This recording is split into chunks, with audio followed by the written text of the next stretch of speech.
hush came over the mic.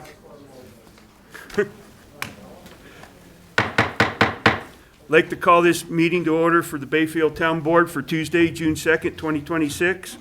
Roll call, please. Trustee Nyberg. Here. Trustee Taylor. Here. Trustee Lyon. Here. Trustee Ackerman. Here. Trustee Trujillo. Here. Trustee McLaurin. Here. And Mayor Ah.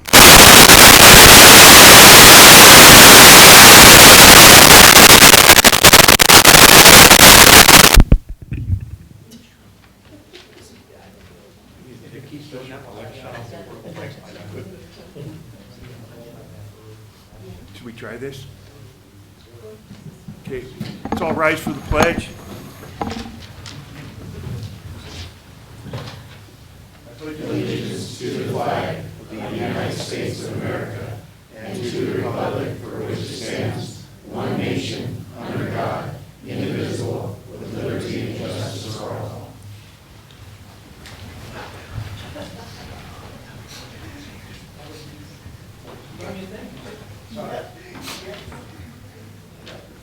So next up is conflict of interest, which should get interesting. Does the board have any conflicts of interest? Yes, sir, I do, for the Hope Ranch. 4A? Yeah, I'll be out for Hope and Lakeside.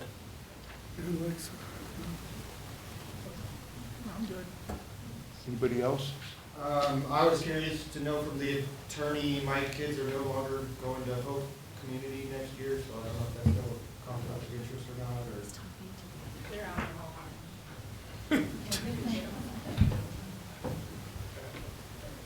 Okay, well, I'll rattle off mine while we're waiting. I got conflict on 3A, 4A, 5A, 6A, and 8A. 4A, 6A, 8A. 3A, 4A, 5A, 6A, and 8A.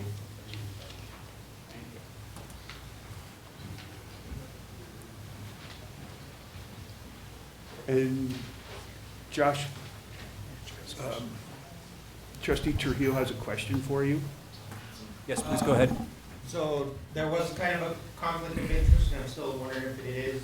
My kids are no longer going to be enrolled in Hope Community Christian Academy this next school year, so I wonder if there was still a conflict there for me. And you don't have any other connections, no employment type connections with the school? Yes, sir. Then I don't think you have a conflict of interest. Okay. With that, we'll move on to general public input to those items not on the agenda.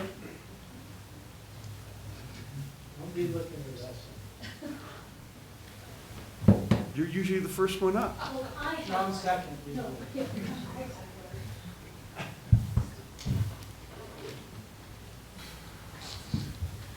Lucy Stewart, and I'm still on the parking issue on our subdivision.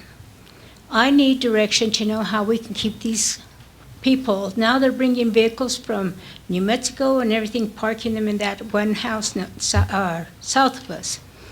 And they're parked there all week. They were parked for one with New Mexico and one with Colorado plates for 7 days. Never moved once. They removed them on Sunday. Now we have some more in there. They have one that I know that got towed in there and is sitting there. There's a white truck behind it. There's a white truck that doesn't move at all. And then there's a white car behind it. And sometimes there's a motorcycle there. And then there's another car in the street tonight as I came down here. I really would appreciate either the town manager, the Bayfield police, or somebody to do something or help me address it. Because I know the people in our subdivision are fed up. They're fed up to the point that we had a hole punctured in our pickup in the oil. It was losing oil and we didn't know why. Took it down to Performance for them to check it over. Somebody had put a pinhole in the oil filter. I know who it is. I can't prove it, but I know who it is. And I really would appreciate the town helping us out, make this court. I don't care what you do with the rest of the town, but for our subdivision, I would like an ordinance that says that they cannot park on the street in there. It is becoming a big mess. You'll have to talk to the town manager about bringing that ordinance up. Okay.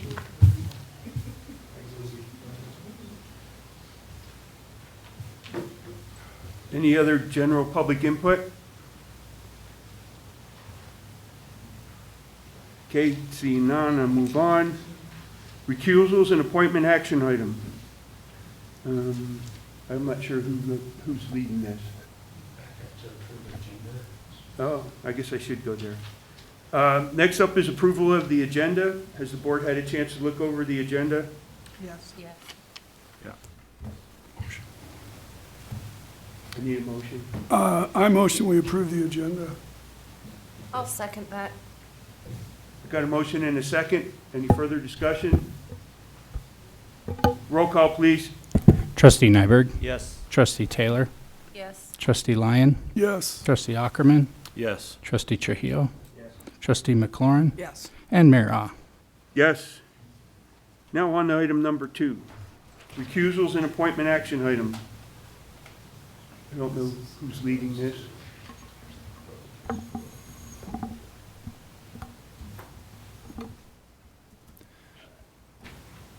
I believe the board members need to announce if they think they have conflicts of interest that allow them to recuse. Well, we did that in conflicts of interest. Do we need to make appointments now? Actually, I don't think we do need to make an appointment now because I think we have, we've got A quorum? a quorum. Sandra doesn't have to recuse anymore. We have correct, we have a quorum of 4 for the Hope Christian appeal. Do you want a fifth? In I case don't there's a think, tie? I don't think that we can appoint a 5th discretionarily. I mean, that section 111 only applies when we need to appoint another trustee to have a quorum. Okay. So we're done with item 2? Correct. Okay. With that, with that, next up is the public hearing for Hope Christian Academy. And the people that are going to be voting on this need to appoint someone to run the meeting, Oh, yes. because Todd and I are both leaving. So, So is there Just make a motion that someone runs the meeting and someone second. okay. out of you 4. You four. You want to run this? I got it. Okay. I'm going to make a motion that Mr. Nyberg run the meeting until these recusals are completed. I second. Got a motion and a second? No. And I'm not voting, I'm just like facilitating this at this point. Got a motion and a second, there's no further discussion, roll call, please. Trustee Nyberg, Yes. Trustee Taylor, Yes. Trustee Trujillo, and Trustee McLaurin. Yes.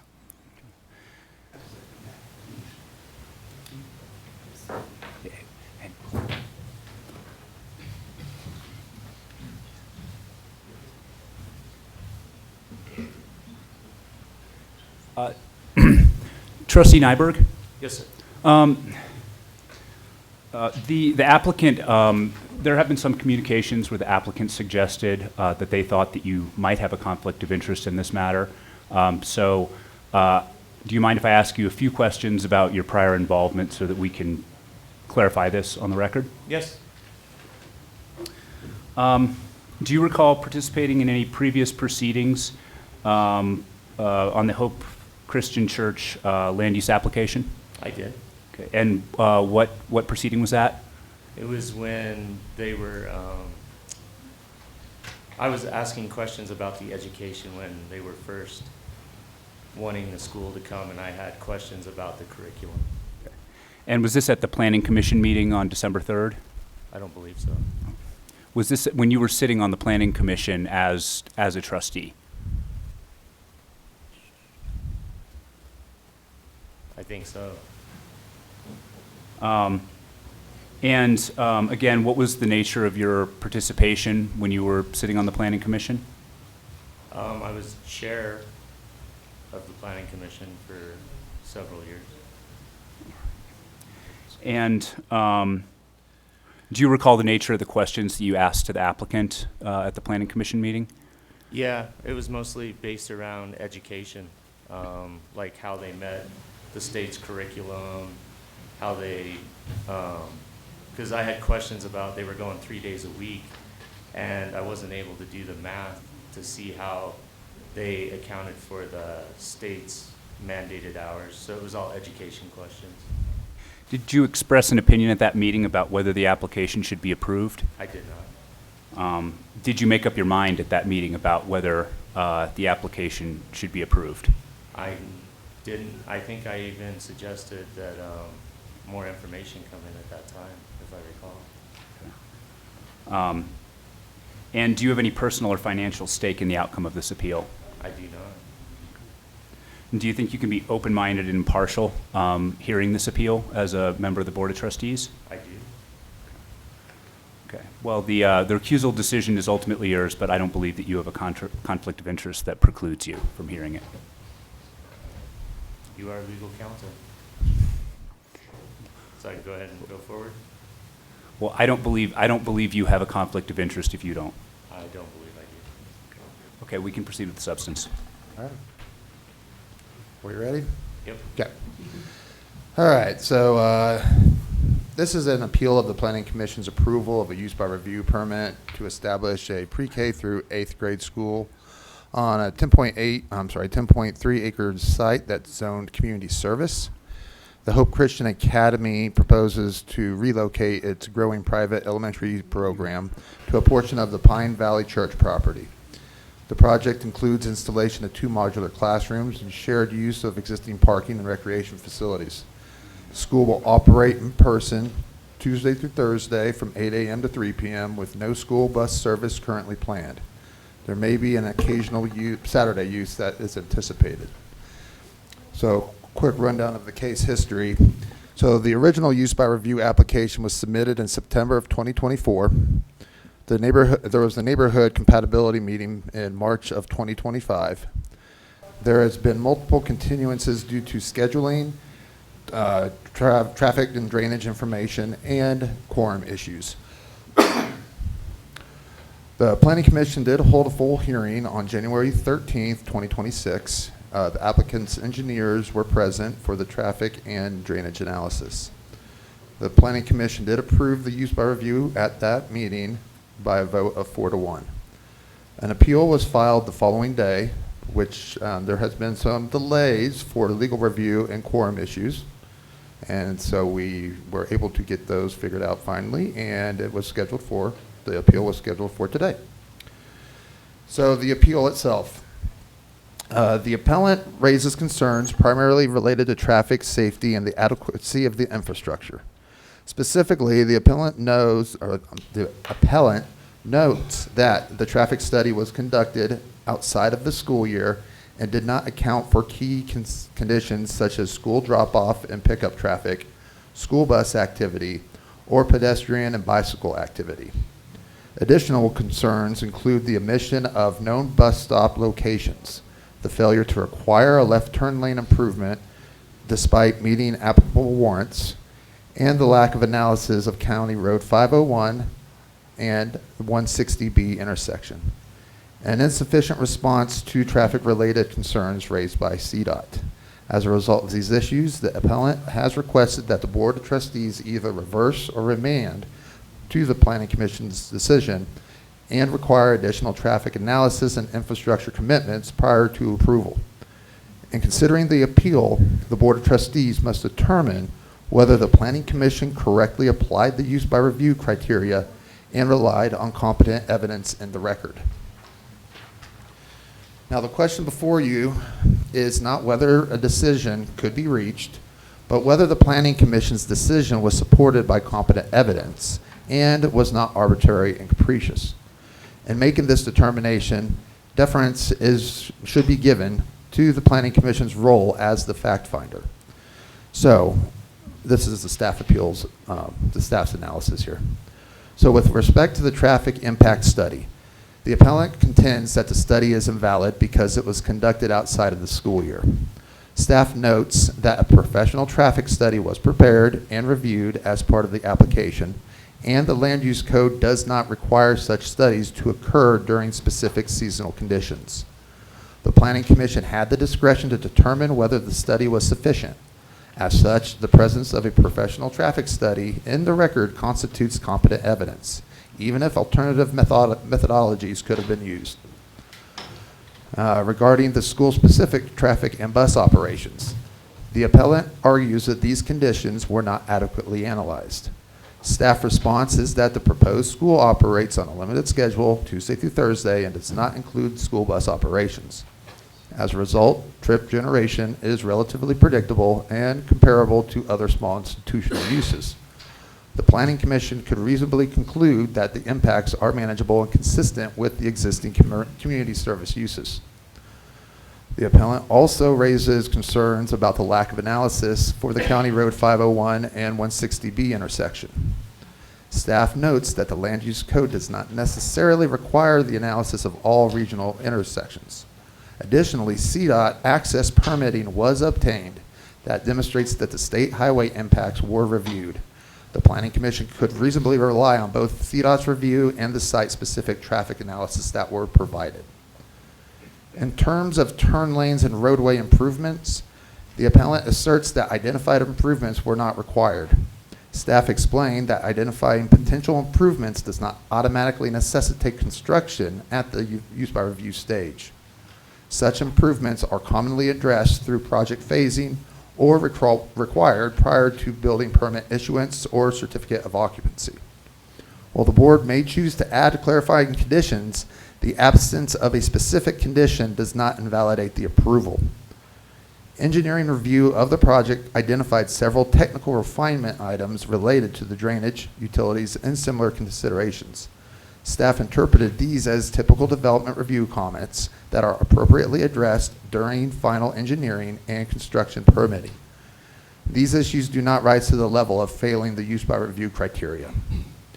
Regarding public health, safety, and welfare, the Planning Commission considered traffic access, infrastructure availability, and site compatibility, including the appropriateness of a school within the community service zoning district. The record does support a reasonable conclusion that potential impacts can be mitigated and that the proposed use is appropriate for the zone. So for this hearing, a public notice was completed according to section 3.2, and a public hearing is required and may be continued if necessary without further notice if announced on the record. Let me go over here to the staff report.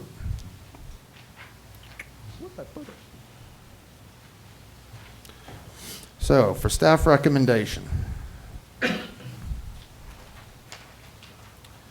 staff recommends that the Board of Trustees uphold the Planning Commission's approval of the Hope Christian Academy use by review with the possibility of modifications to strengthen conditions related to traffic and infrastructure. As you can see on page 8 of the packet of this and the staff report, you have 4 possible motions that can be taken. And there's also a number of attachments supporting staff's analysis. So I may answer any questions that you may have. Board have any questions? All right, I'll go ahead and open up this portion to the public meeting. Just remember that we're looking at if the Planning Commission did their job correctly. It's not if the school is coming or if it's not. That's tonight's ultimate task. So just to put that out there for you guys. So step on up, name and address or proxy. Quick question. Did you want the traffic engineer to answer any questions that you may have? He is on Zoom. Maybe have him stand by. What's that? Have him stand by just in case. Okay. Something like that.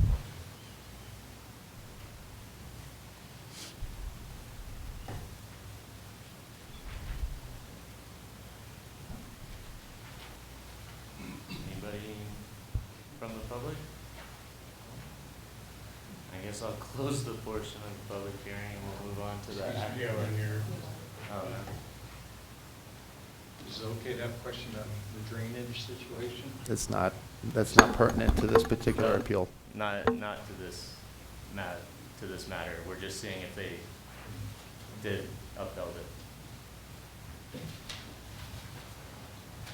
How would the public know?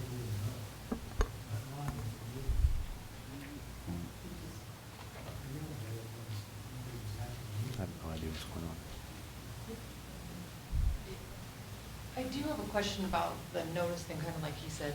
How, do they have to notify all of the neighbors? Get up to the microphone. State your name, please. I'm Lynn Hunter. I live at 405 Dove Ranch Road. I received a notification, but the neighbors that are directly across from me never did, nor the neighbors next to them, which directly boundary to this, where the school will be. So that's where I'm like, I don't know if the public notice notification is actually happening correctly.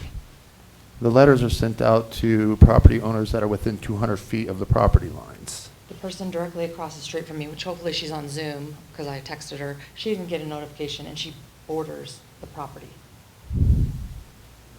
So it'd be 402 or 403 Dove Ranch Road? 403. Yeah, because we're 405. So I just want to bring that up. And then another question is, if you spoke at a meeting and you're on the trustee board in favor of it, is that a conflict of interest also? I don't think we're going to have a discussion of general conflict of interest rules. We've made a determination of which trustees need to recuse. Those trustees have recused, and this Okay. is the board that's going to decide this appeal. Okay. Let's see, I have copies of the, I thought I did. Public comment, question? All right, I'll close that portion. We'll move on to the Hope Christian Academy appeal action item.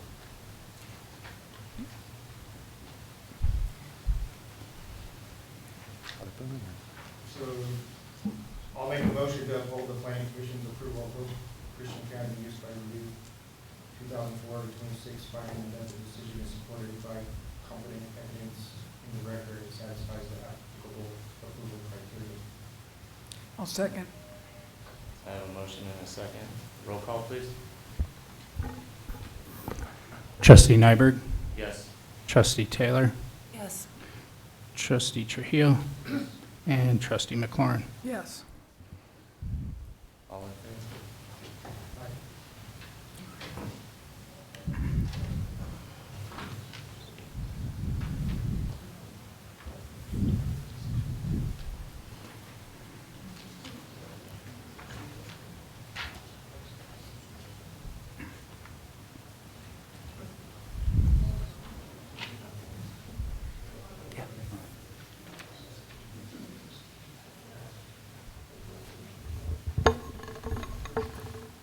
Back to the party.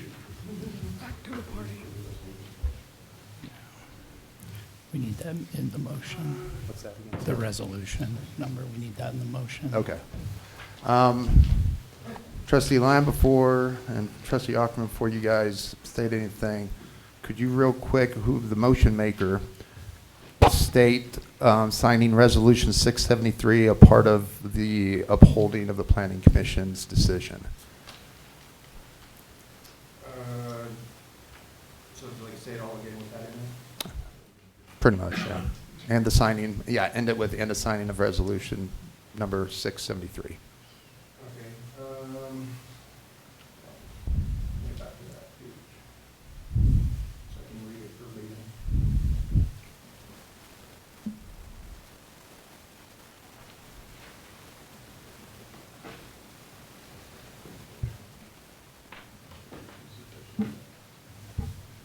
So I make a motion to uphold the planning commission's approval of Hope Community Christian Academy use by review 2024 to 26, finding that the decision is supported by competent evidence in the record and satisfies the applicable approval criteria. Also signing of item 670. That work? I'll second.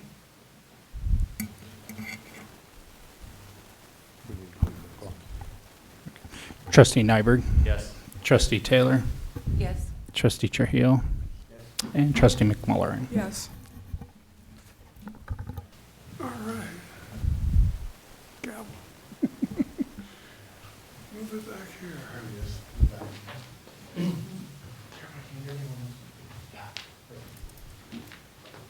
All right, we're going to move on to the public hearing for the comprehensive plan amendments. Anybody want to speak on that? Not yet. Okay, I'll go ahead and present this real quick. Yeah, so. Yeah, wait. till you present Oh, okay.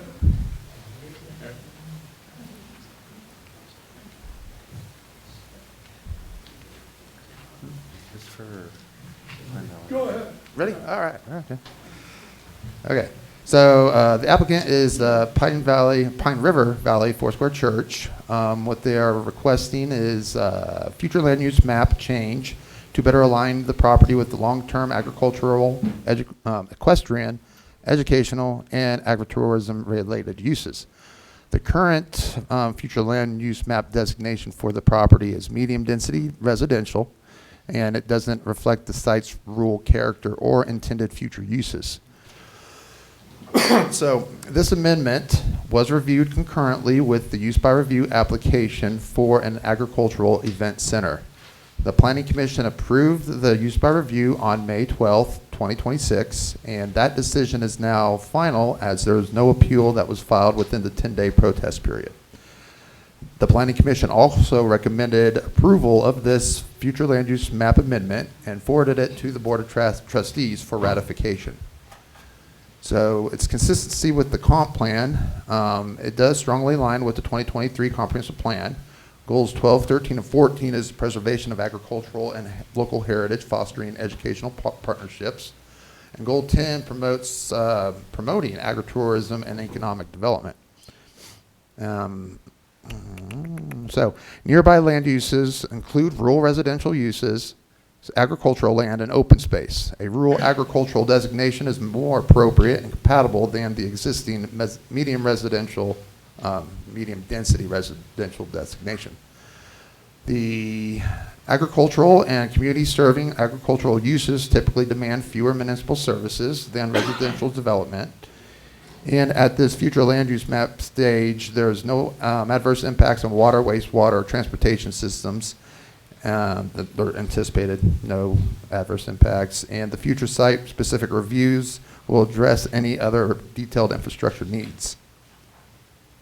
So a public notice was published in the Durango Herald on April 22nd, and certified letters were mailed to all property owners within 200 feet. Now, the Planning Commission findings, the Commission did determine that the amendment is consistent with the comprehensive plan. It does not create adverse impacts on public facilities. It is compatible with surrounding land use patterns, and it improves the future land use map's accuracy relative to the proposed long-term use. And staff does concur with these findings because those are findings I came up with. Staff recommends that the Board of Trustees approve and ratify the Planning Commission's approval of the comprehensive plan future land use map, changing the property's designation from medium density residential to rural agricultural. Rural agricultural. So this is for the future land use map in the comprehensive plan. This is not a rezone or anything like that. This is just changing the future land use map's designation. Yes? Wasn't it already rezoned It was already rezoned to agriculture like two years? a couple months ago. Yeah. Yeah, Last year. that's correct. This is changing the future land use map of the comprehensive plan to pretty much coincide with what the rezone is and what future uses on that site are proposed to be. But anything they want to do on that site, they'll have to bring to the planning commission? They already did. Oh, they do? Yeah, that was the use by review. Okay. That was brought to the planning commission in April. It was approved, and the use by review did not, there was no protests, there was no appeals. And so after that 10-day protest period, if there's no appeals that were taken in, which we did not receive any, then the decision of the planning commission is considered final. I apologize, but I think I have a conflict of interest here because I'm a member of the church, so that's my bad on stating that. Okay, you can recuse at this point. Yeah. So, and I can take any other questions, and this is a public hearing, so. Do you have to recuse? Yeah, I'll be out on this, on the vote. All right, I was down before. Different form. All right, public hearing on this comprehensive plan. Does anybody want to speak on this?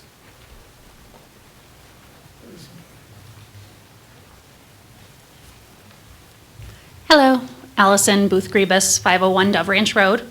We also purchased the parcel right behind our home, so our property will directly abut the proposed area.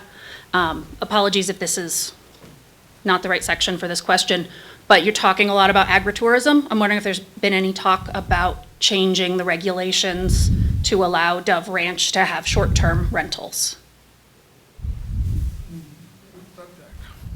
Or subject? I have a question to you guys. How, some of the houses along Dove Ranch have bought the land behind, Those lots behind, the yeah. lots behind. Is there a road that goes behind there? There is not. Not Will- currently? Yeah. No. Was there plans in the subdivision for a road that went back there?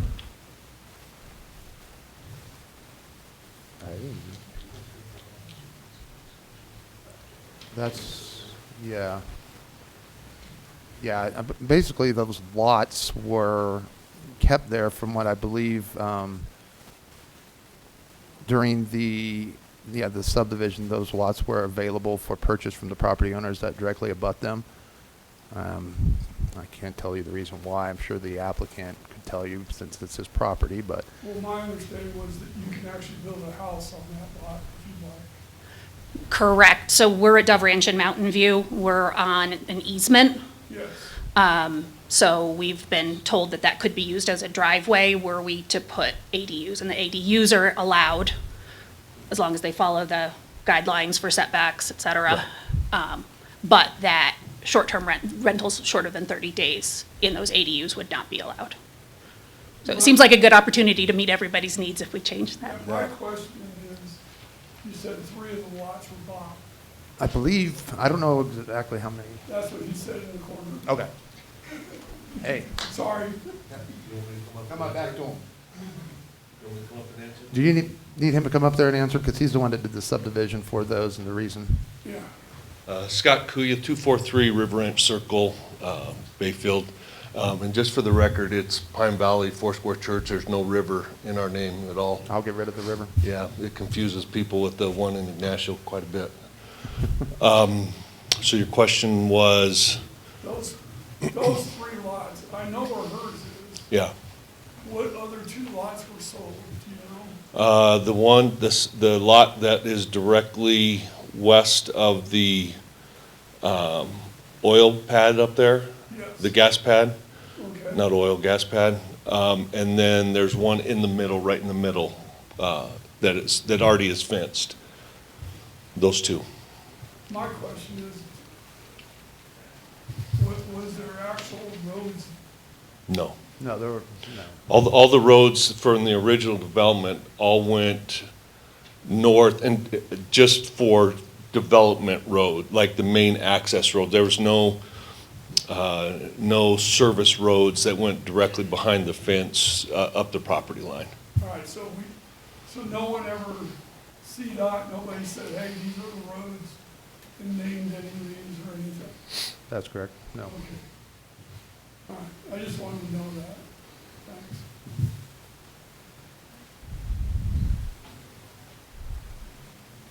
All right, any other public input? All right. Moving along. Comprehensive Plan Amendment Action Item. Board, does anybody have anything they want to say?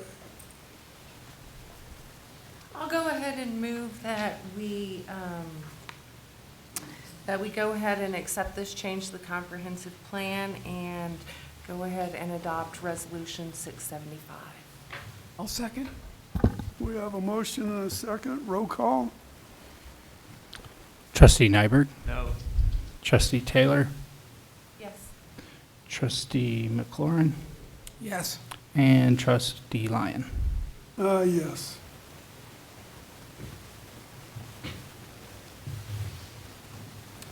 All right.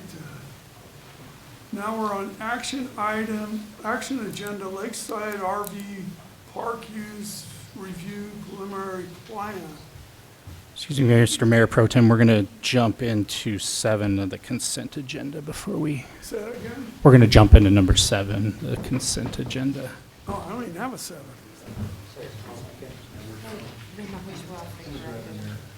Oh.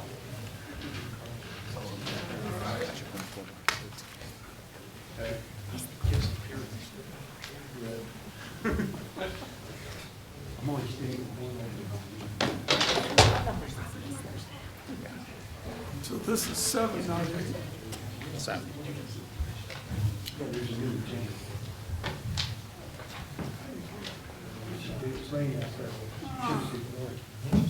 This is getting hard to keep track.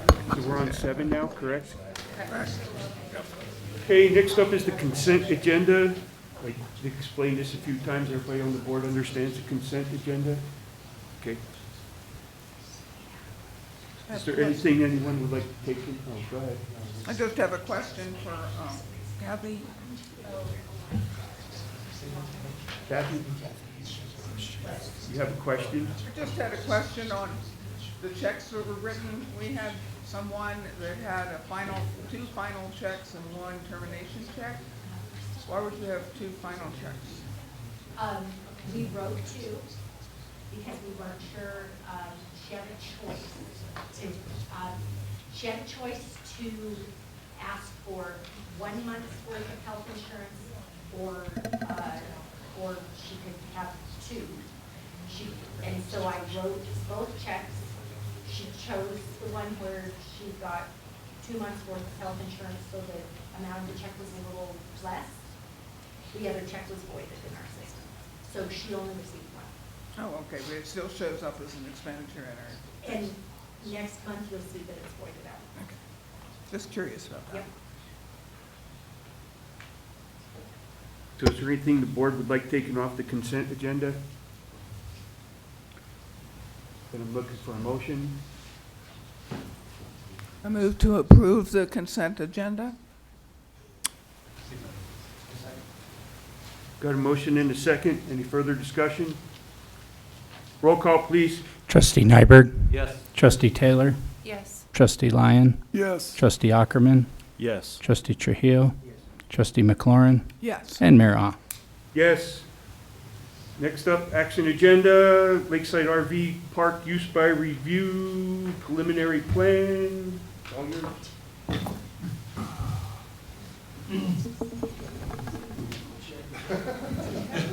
Wait till they, Why all these people are here.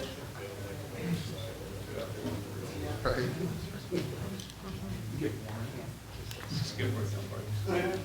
before you jump in, I'm gonna kind of jump back to that question I had. Those 3 lots that these other people own, they're not agricultural. They remain, I don't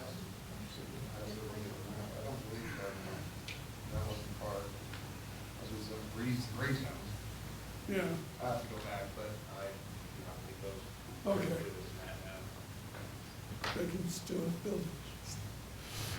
All right, report please, sir. Okay. I'm going to make this fairly short introduction. So this is, as you can see, it's on the action agenda, part of our agenda. Primarily, this case is back in front of you due to it being tabled at the first meeting there in May. And the orders, I guess, were given by the trustees that documentation in regards to property ownership needed to be sent over to the town attorney for his review and his interpretation. So that's kind of where we're at the moment. For the land use case itself, for the Lakeside RV Park, staff still recommends approval of the land use case itself. That has not changed. Right now, the issue is in regards to property ownership and the disputes in regards to whose is what. Each side kind of has documentation proving their own ownership. So I'm going to say at this point, I'm going to leave it up to the attorney. Okay, well, the attorney's going to start with a procedural aspect of where we are. Yeah. At the last meeting, I think the applicant presented their full application. We heard public comment, and that is, the public hearing is closed at this point. So I know that we've got both the applicant and some of those commenters here today, but we're not going to reopen the public comment. In a sense, we sort of extended the public comment by asking the neighboring property owners to present any additional evidence that they might have. And they did that. They did some good due diligence with CDOT. They did an open records request and had a meeting with CDOT. And they did establish that in 2001, when CDOT was taking little strips of property adjacent to 160 East to do road improvements, that CDOT did think that Pine Street was public at that point. That being said, we don't really know why. I did speak to the relevant person at CDOT. He confirmed that that in 2001 they thought it was public, but that was 25 years ago, and we don't really know who made that decision at this point. I don't have a piece of documentary evidence that shows me if or when Pine Street was whether that dedication was accepted. I can't tell you what action was taken by either the county or CDOT to accept those streets. So that's basically where it stands. The one kind of additional piece of information that we have is that CDOT thought it was a public road in 2001.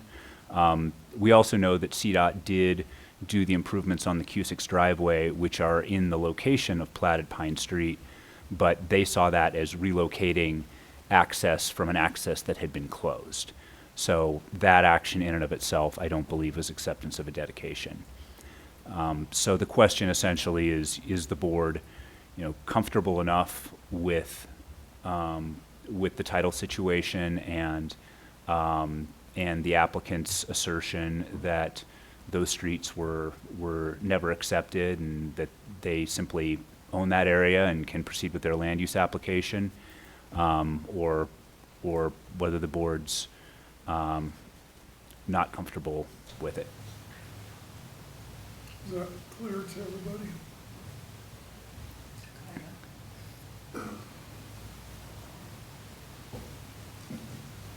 Discussion, board, anybody? Questions for the lawyer? We all read your conclusion.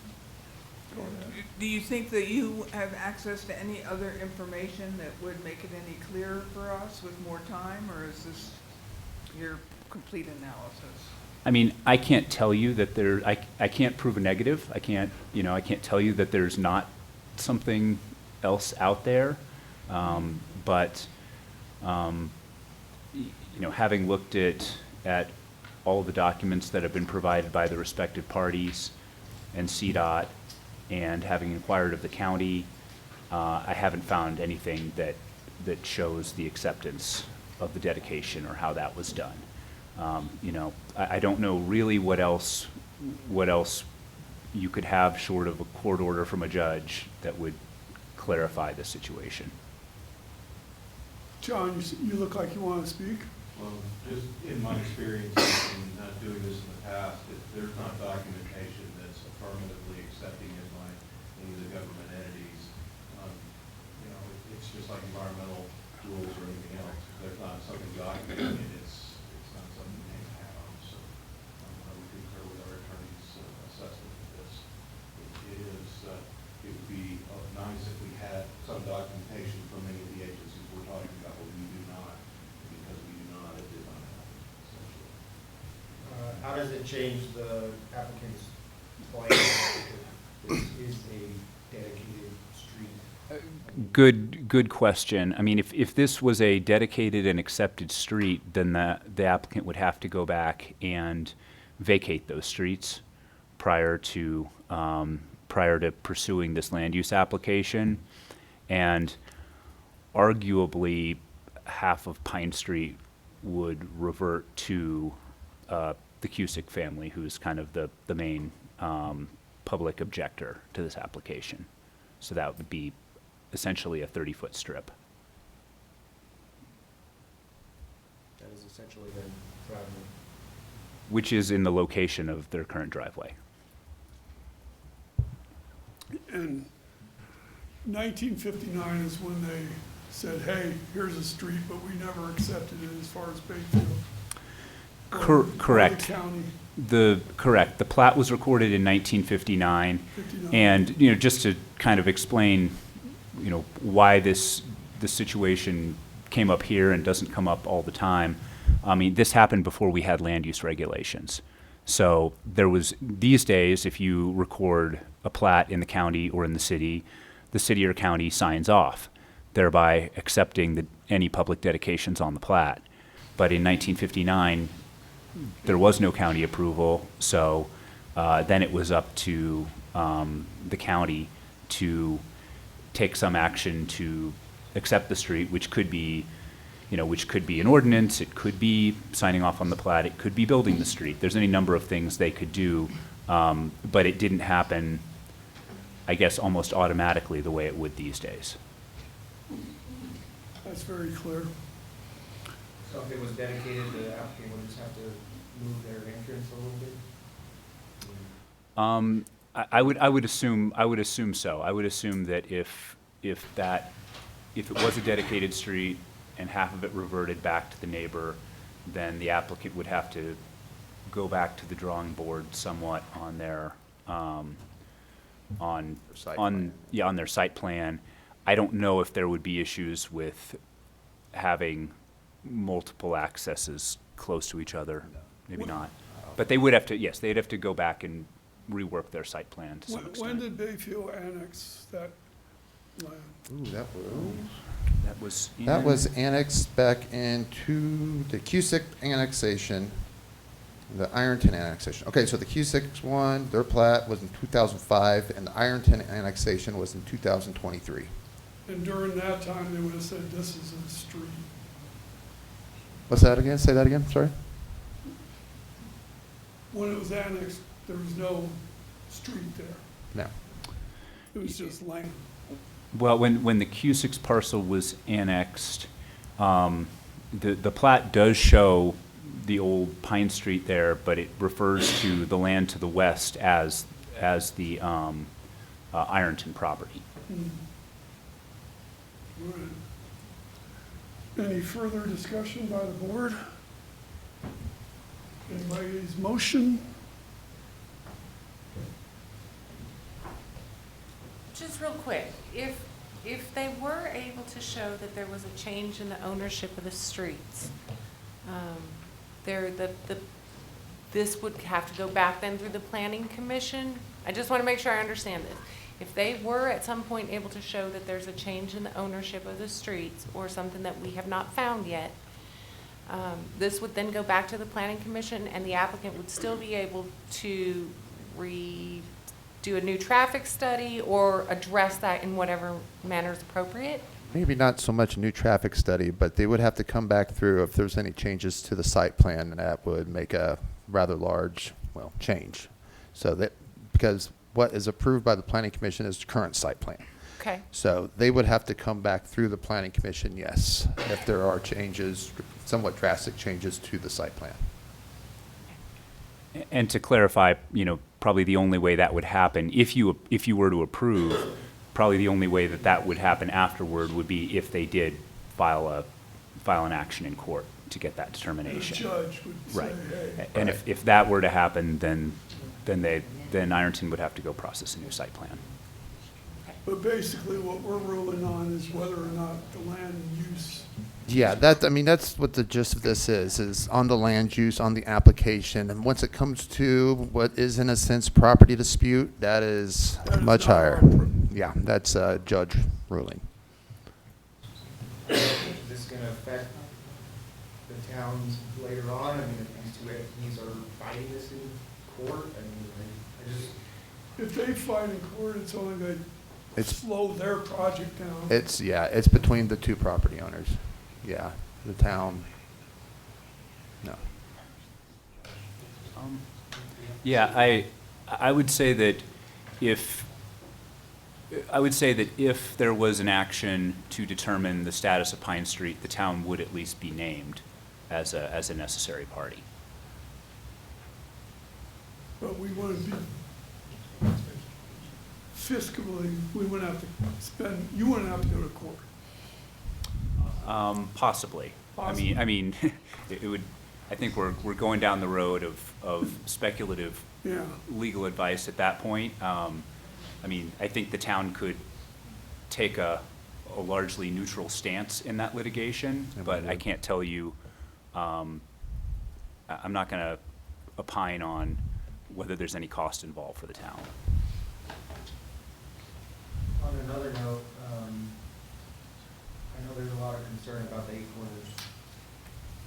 And I know that's been talked about, and I know there's been traffic study, but it wasn't done on that specific intersection. I think that's a pretty big concern for a lot of our community members. So I'm just wondering, is that something that can be, like, required to do a traffic study with that intersection included? I mean, the action item is the whole application. So, I mean, you're free to talk about things other than the vacation of Pine Street. Yeah. In determining whether or not you want to approve this land use application. I mean, that can be, technically that can be a condition that is added if that is if that's the feeling of the board, that we do have that power. I think that's going to be that intersection's just going to be a bigger and bigger concern, especially when you bring in RVs in and parking them, and we already have parking problems. I think some kind of CDOT study would be necessary. I mean, even us including the, 501, 160 intersection, just all that corridor that's going to be affected by this. Because that whole intersection's affected, definitely affected by this development part, but it's also going to be affected by the Hope Academy. Also by whatever plans they have for the 60 acres of agricultural use that we approved. There's going to be a lot more traffic and turning and big vehicles and stuff right at that intersection. I do know a lot of these applications do get permits through CDOT for that intersection, and so they do go over the plans that are provided by the applicants to permit them, I guess you could say, for that intersection. So, but again, once it comes to any additional studies, that's a condition that trustees have the ability to add on. Yeah. Any action by the board? No, it's not. Okay, yeah, that's a good point. Seeing as though most of the roads in here are kind of here and there once it comes to city and county, that intersection there at 160 and 501 is not within town limits. It is actually county. So we would have a hard time requiring them to do a study that is not within the city limits. An intersection that's not within the city limits. 8 corners or that intersection, yes. But 501 and 160, we don't really have that power. Not yet, at least.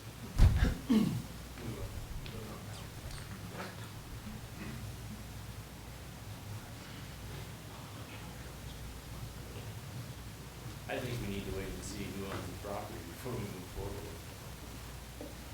To save some headache, because if it's determined through litigation that it goes one way or the other, then we, the town, can move forward, but I think right now, they need to determine who owns what, and who has what, before we move forward. That's just my opinion.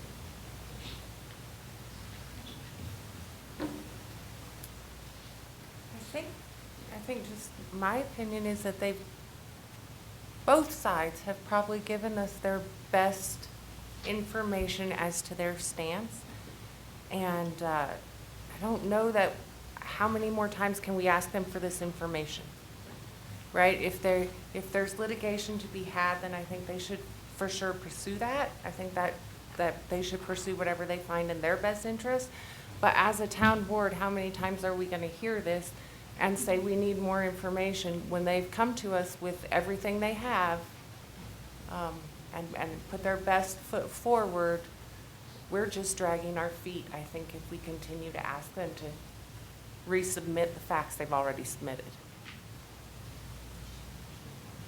I tend to agree with on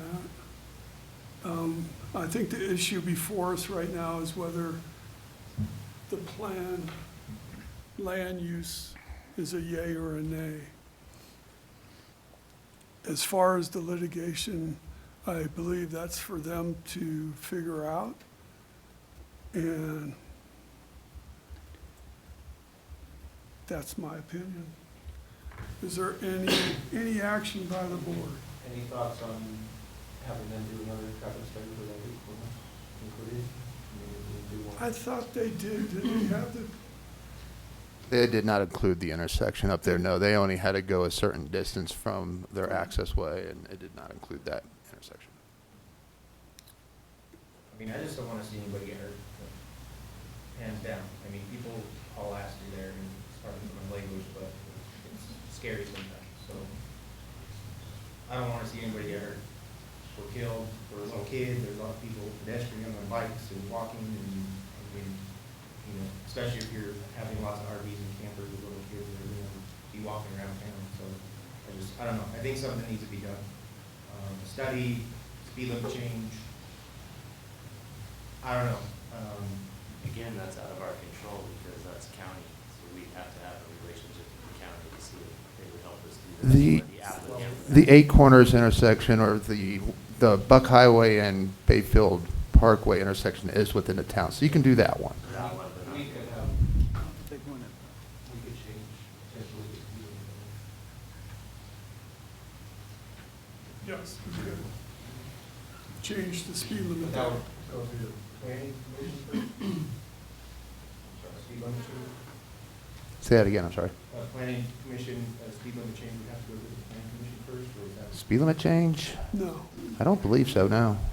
no, we could put it as an action item on a future meeting, Yeah. have public input, and have a vote on that. The question before us right now is yay or nay to the RV park being built. Yeah, but if we want to put some stipulations on that, getting the. I mean, you can put conditions on it in regards to what you're saying, and extending the traffic study to include that intersection. But once it comes to any speed limit changes, no, we can't do that. They don't have control over the speed limit. No. But I mean, I feel it's just, you know, our due diligence to, Do you you know, have- cautious about growth and, you know, our community members and, I mean, I know it's dragging feet or prolonging things, or, you know, I know there's people with money, investors, and, you know, it just takes more time and more money, and, but, I mean, that's just, Do you have a- do you have a motion now? responsibility. Do you have a motion? I make a motion to, let's see. Yeah. Approval of the preliminary plan and use by review. Requests for the RV park, campground, duplex, residential, commercial, retail uses.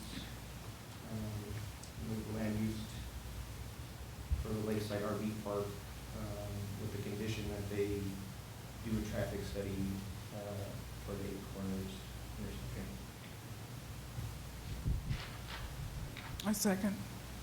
We have a motion and a second. Can we do a roll call? Trustee Nyberg, Yes. Trustee Taylor, Yes. Trustee Trujillo, Yes. Trustee McLaurin, Yes. and Mayor Pro Tem Lyon. Yes. All right. Next action agenda, you're up.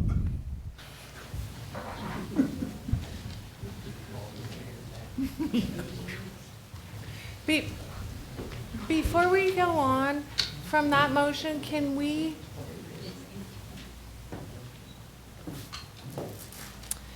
do anything to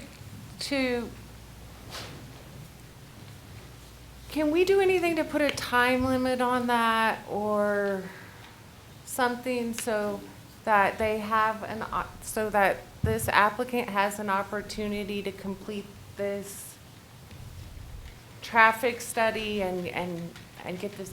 I'm concerned for them about the timeliness of this, and if there's a way that we can help ensure that that kind of goes quickly? It's up to them. Actually, so this was a preliminary plan. Okay. And so they still have to go through, since it was approved, they can now start on the final plan. Okay. And so that traffic study would be a part of the final plan. Okay. So, yeah. Okay. Thanks for clarifying that. Yep.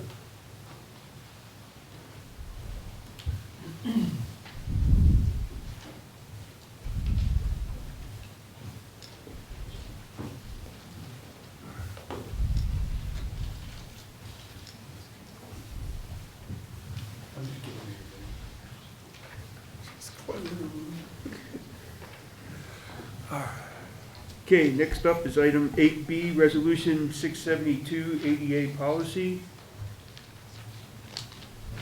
Real quickly, Mr. Mayor, members of the Board of Trustees, we have the TAG grant, that's the federal grant of $2 million that was used to do the infrastructure out at Seven Heights. As part of an administrative procedure, they were going back through to close the grant out and spend about $100,000 that we've got to get from the feds through ZOLA. And in order to do that, we have some paperwork things we can clean up. This is the first of those. This resolution basically updates your contact information in there from being the prior manager to myself. So this is mainly a measure to go ahead and clean that up so we can collect that last $100,000 from the process. Any questions from the board? No. I'll motion to approve that resolution number 672. Second. Got a motion and a second. Is there any public input? Okay, roll call, please. Trustee Nyberg. Yes. Trustee Taylor. Yes. Trustee Lyon. Yes. Trustee Ackerman. Yes. Trustee Trujillo. Yes. Trustee McLaurin. Yes. And Mayor Ah. Yes. Action agenda item 8C, engineering RFP. Mr. Mayor, Board. So here, a couple months back, we put together a request for proposals, is what RFP is, advertised on BidNet for street engineering, stormwater drainage, and stormwater improvements. We advertised that. We got quite a few responses back. Manager Waters had a matrix we went through and did ranking for capacity, familiarity, projects and such. We ended up with 2 finalists, Bechtel's Engineering and Bohannon Houston. I wrote that in the memo, scored pretty closely. So you do have a memorandum with recommendation from the town. And just so you're aware, we do have representatives from Bohannon Houston, Craig Hoover, and also Bechtel's Engineering, Rich Bechtel in the back if you guys had questions in regards to the 2 finalists. Are either one of them local? Bechtel's local. And I can answer any questions you had questions for me, but we're really hoping to get somebody on board to do a third-party review of the Bayfield East intersection we have, and then also the central drainage system is one of the large projects that would be included in this RFP for the stormwater as well.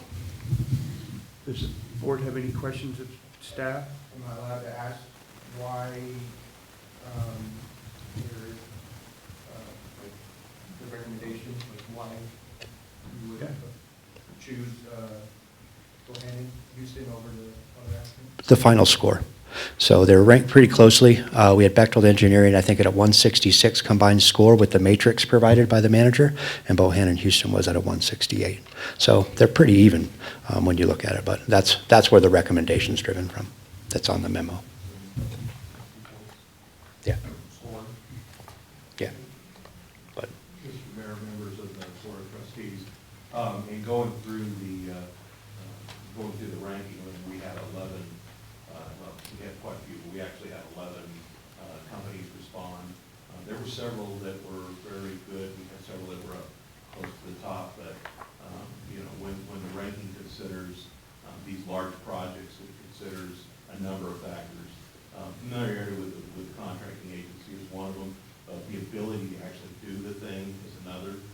Having enough engineering staff and out there working. So one of the big criteria in there, one of the large one of the large rankings that were in there was the capacity and capability to do the required work and to be able to walk and chew gum at the same time, so to speak. So handle lots of projects. Remember how important your drainage project is. This is something that you've had numerous folks coming in, they've given you little projects here and there.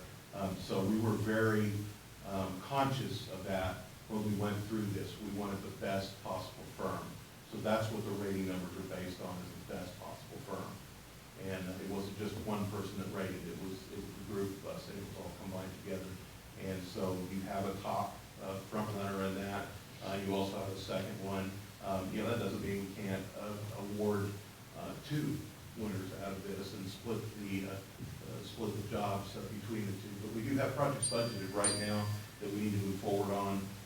Definitely the drainage project we need to get going on, as well as the review of the intersection project. Those are two biggies that we've got that we're working on. We don't have any time to wait. It is already budgeted, so we want to proceed with that. Lord knows how long both of these projects have been needed, but that's the importance behind the rating system.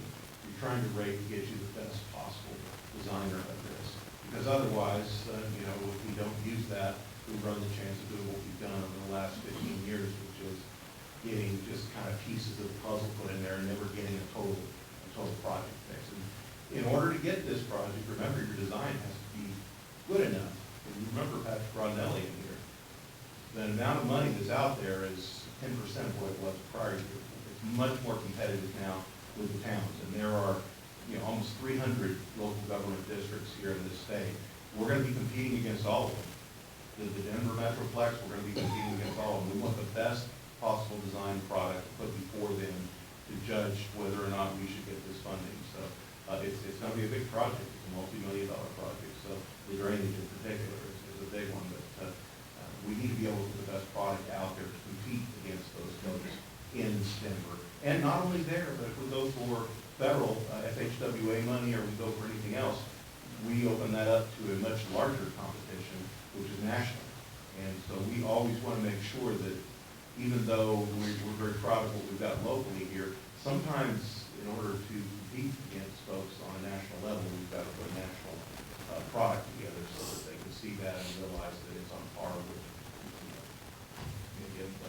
maybe somebody out of Dallas, or maybe somebody out of other towns around us, definitely Grand Junction. All of those people can compete against us. We want the best foot forward. So that's why we make Matrix, so we can try to get the best possible product for you guys to get out there and compete. Because if we don't have that, the chances are minimized as to whether or not we can compete against these other entities that do. Does the board have any other questions of staff? Does the applicants want to? Yeah, I was going to bring them up on it. 2 to 5 minute spiel, like. I'm going to bring them up here in a minute. We're going to do that. I'm going to do that right now. Oh, sorry. It's all right. So because both applicants are here, I was going to let each of you speak for a little bit. If Bohannon and Houston, you want to come up first?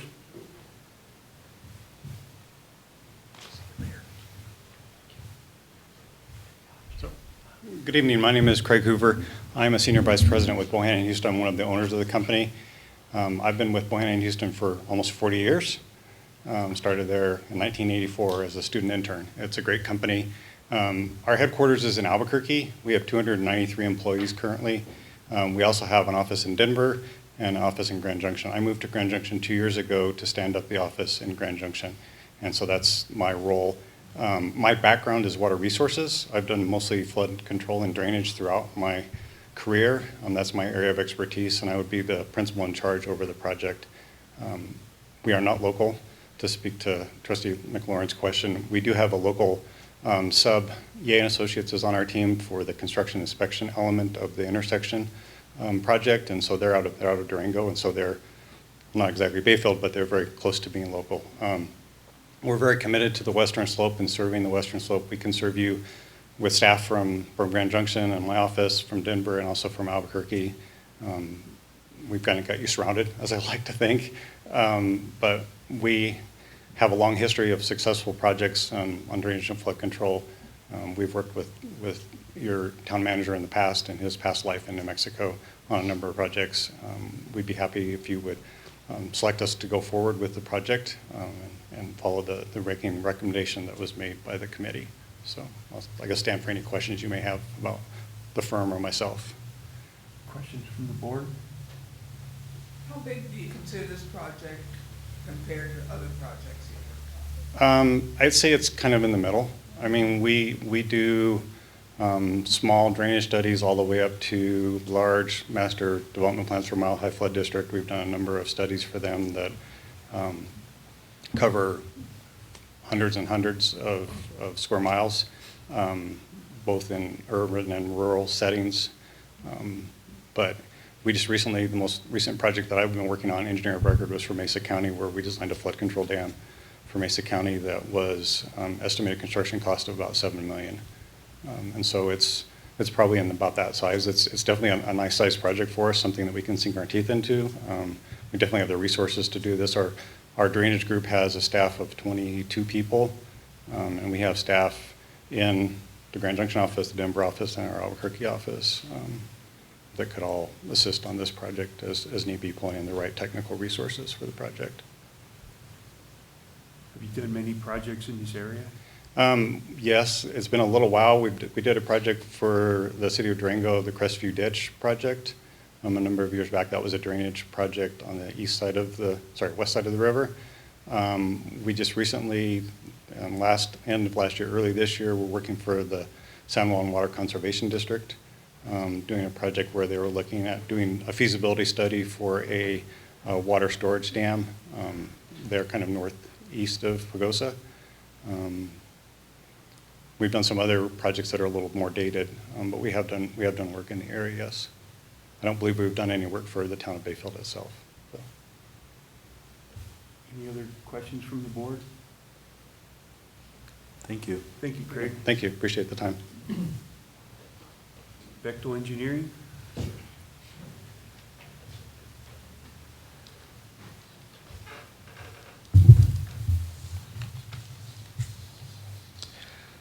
Good evening, and thank you for giving us the opportunity to present this evening to you all.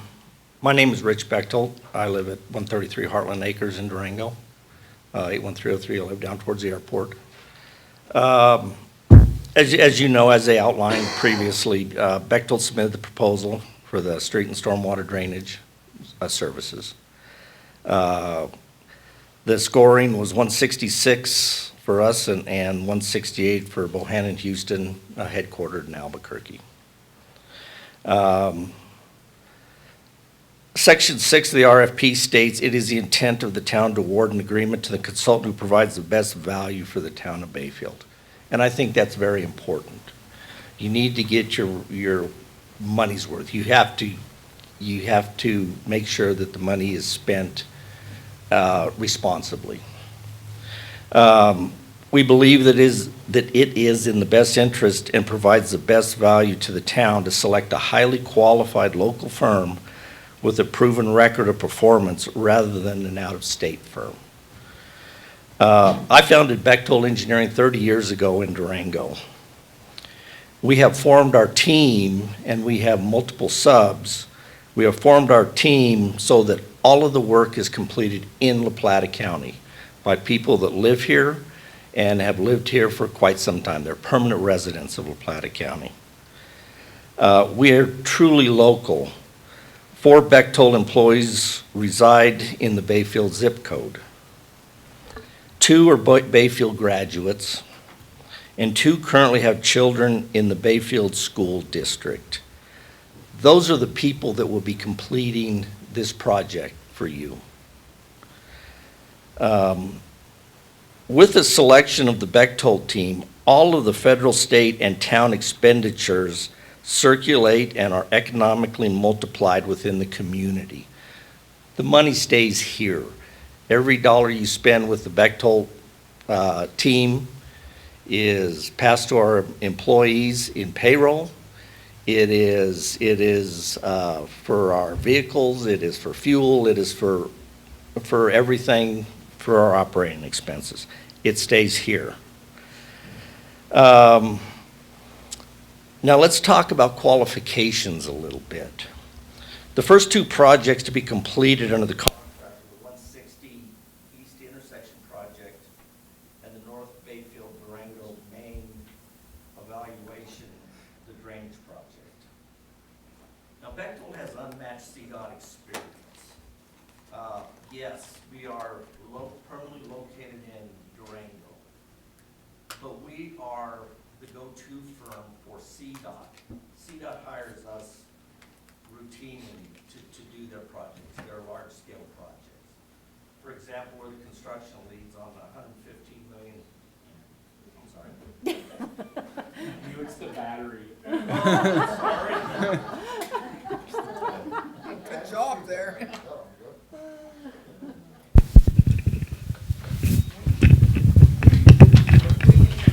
Can I keep going? Okay. There you go. I just want to make sure he's heard. Sorry. No, that's fine. That's I know. That lightened my mood a little bit, so I'm glad. We're located in Durango, but that doesn't mean we don't compete outside of the Durango area. We like I said, we're the kind of the go-to firm for CDOT. Over the last, since 2013, we have completed over 70 projects under direct contract to CDOT, doing construction management on their construction projects. Those have been throughout the western slope, all the way from Steamboat to south of Cortez, the Four Corners, to the top of La Vita Pass. We've completed multiple projects outside the area. We were subconsultant on the $2 billion project for TxDOT, the Southeast Connector job in Fort Worth. We have that kind of horsepower. Yes, we're in Durango. That doesn't mean we don't have those capabilities, those high-level capabilities. We were just recently notified that we were selected for another 5-year contract to provide CM services to CDOT. This is the 4th contract in a row.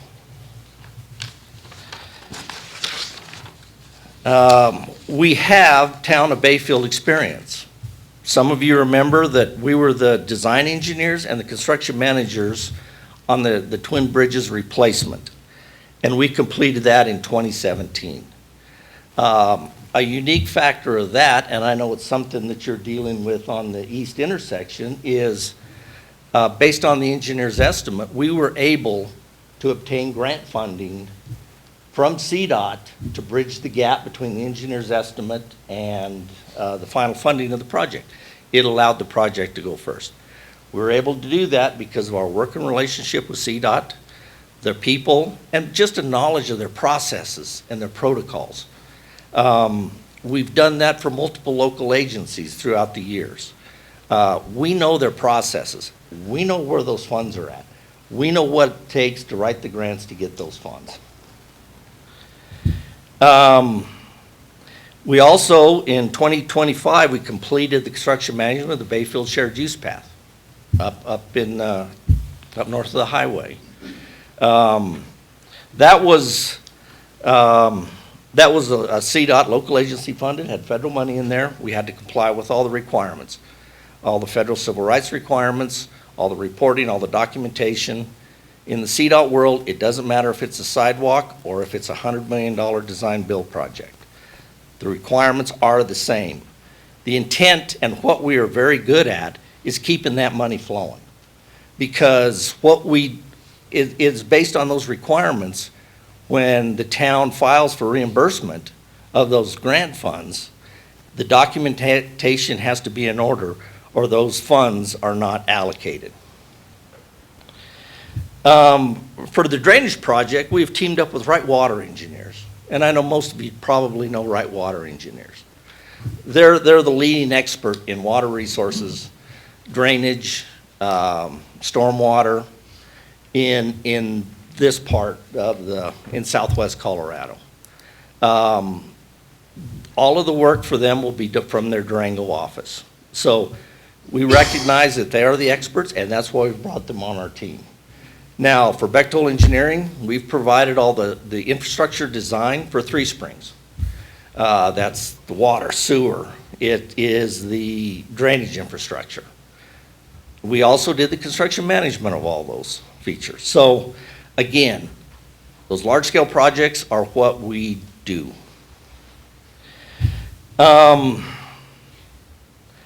In conclusion, I believe we're the most cost-effective option.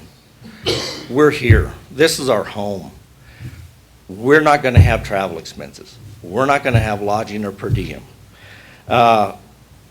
We're personally available with minimal notice. And frankly, as a resident, something that's very important to me is the Bayfield tax dollars stay in the community. They're not exported to Albuquerque. They stay here. With that, I would like to introduce Steve Folk, and Steve is our construction services manager, and let him say a few words. He's also a resident of Bayfield.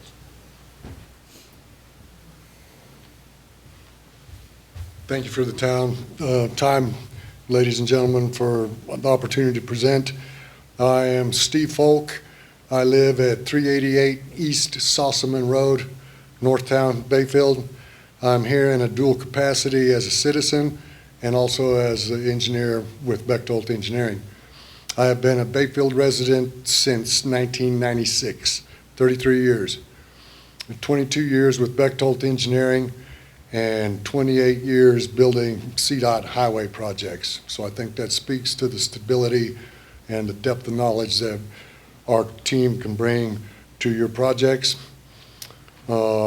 I have had 22 projects as an engineer of record for CDOT, including signalized intersections, and every project has come in within the allotted budget with CDOT with no monetary actions necessary. So we're good managers of the budgets that are put before us, be it the town and your portion or CDOT or federal monies. We make sure that every dollar is wisely and judiciously spent in the correct manner.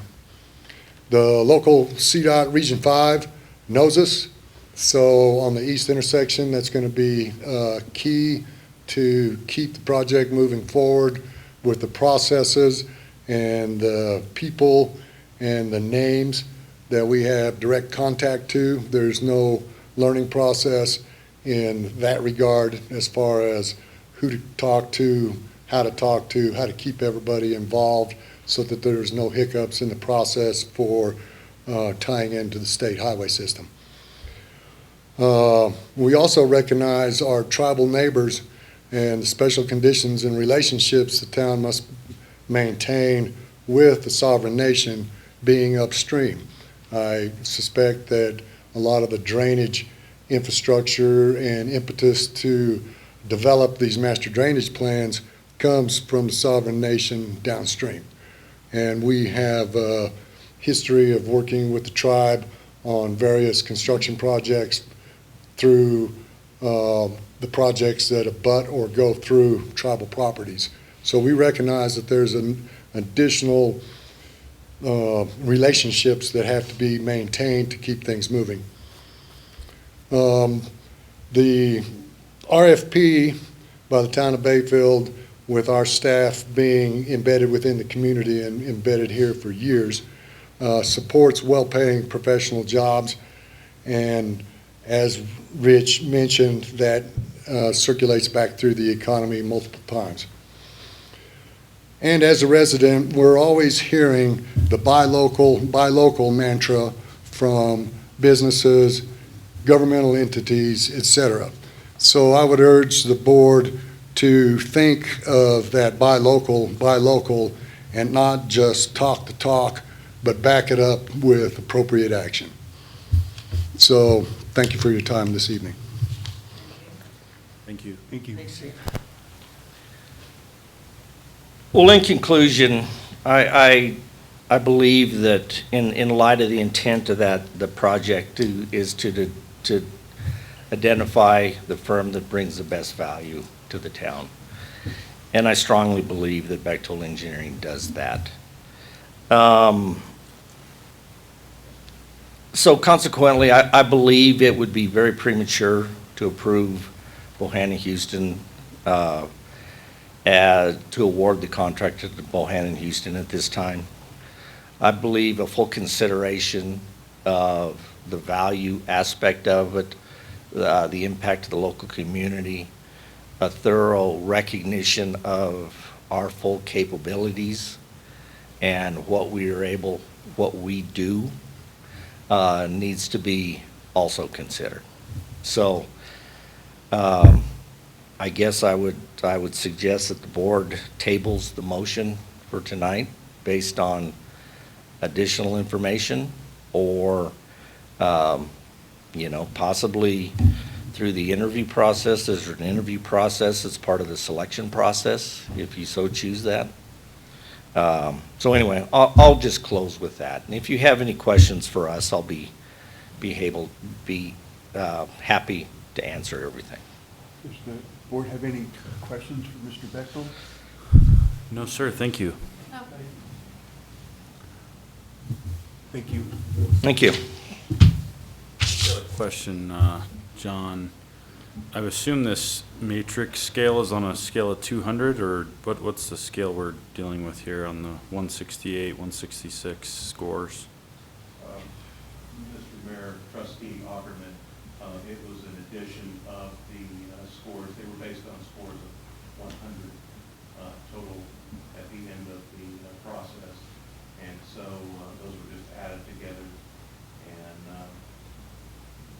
that was the total score that we got of adding together the rates. So you have one at 168, one at 166, several in the 150s and 160s, and some that are lower than that. Okay. But essentially, again, it's multiple raters that rated it. I think Jeremy and I were the two that ended up with the scores on there that were rated. I know Kathy looked at it as well. So the total number of points possible are what? 200. Okay. Can you elaborate at all on the difference? I mean, it's comes out to 1% difference if we're on a scale of 200 here. We could go over the criteria that were advertised, but essentially it wasn't.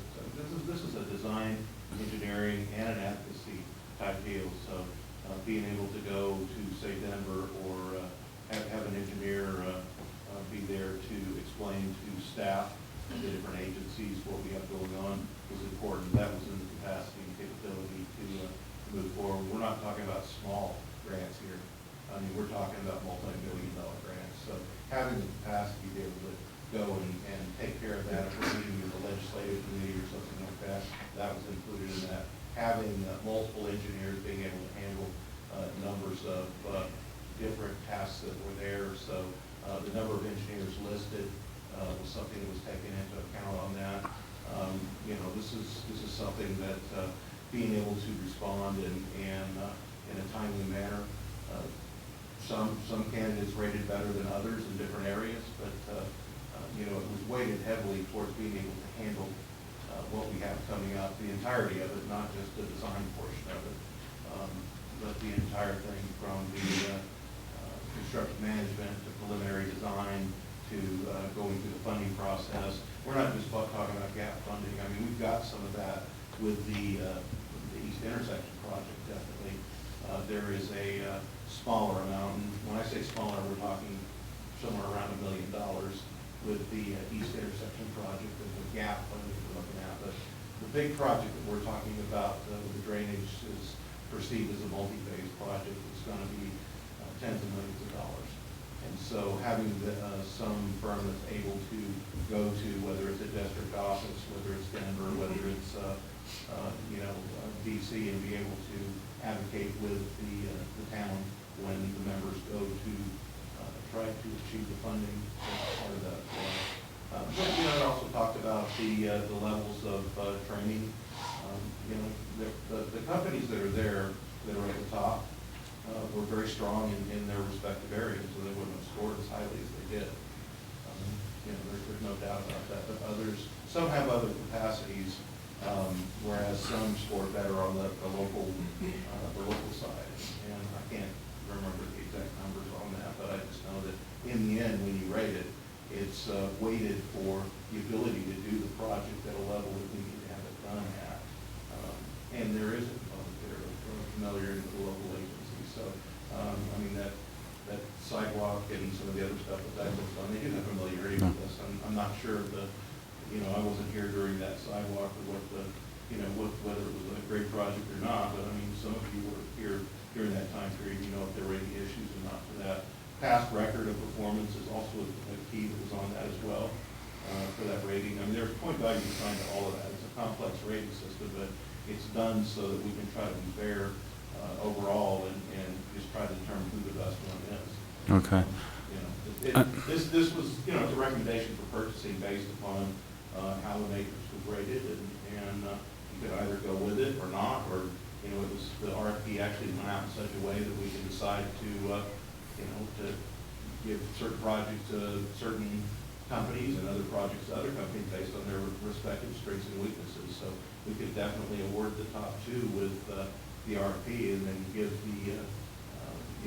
let the staff determine the capacity and capability and the expertise to handle certain types of jobs. Bechtel has a good experience with CDOT, and there's obviously some positive points there towards the East Intersection. We do have CDOT as our primary agency. The drainage is something that may be something different, but it's up to the board to award it the way that they see fit. We've got the two top firms before you, and if we want to try striking out in two directions at once, maybe that's the way it goes. We can get two right at the same time. Okay. That's up to you, and you have our recommendations before you, and this wasn't meant to be a competition to kick one out or the other one. You have the facts in front of you, and you've gotten to meet the respective engineers, and they've voiced their strengths, and like they indicate, they both have some strong areas that they're good at. Have the applicants for this work on the RFP, have they bid any of these projects yet? No, this would be work orders assigned. So this RFP is a proposal based upon criteria, qualifications. It's not based upon price, although we do look at price, and we have reviewed price. It's an apples to apples comparison with price. I think that that's not the only criteria. You can't use that criteria to come up with your qualification-based ranking. So that's kind of considered after the fact. But we did look at those after the fact, and there that is an apples to apples comparison for you. Yeah, I mean, I would generally like to defer to you guys, as you guys are the ones that are going to be working with these folks, and you've gone through this due diligence. However, there is obligation, and certainly I like to keep business local wherever possible.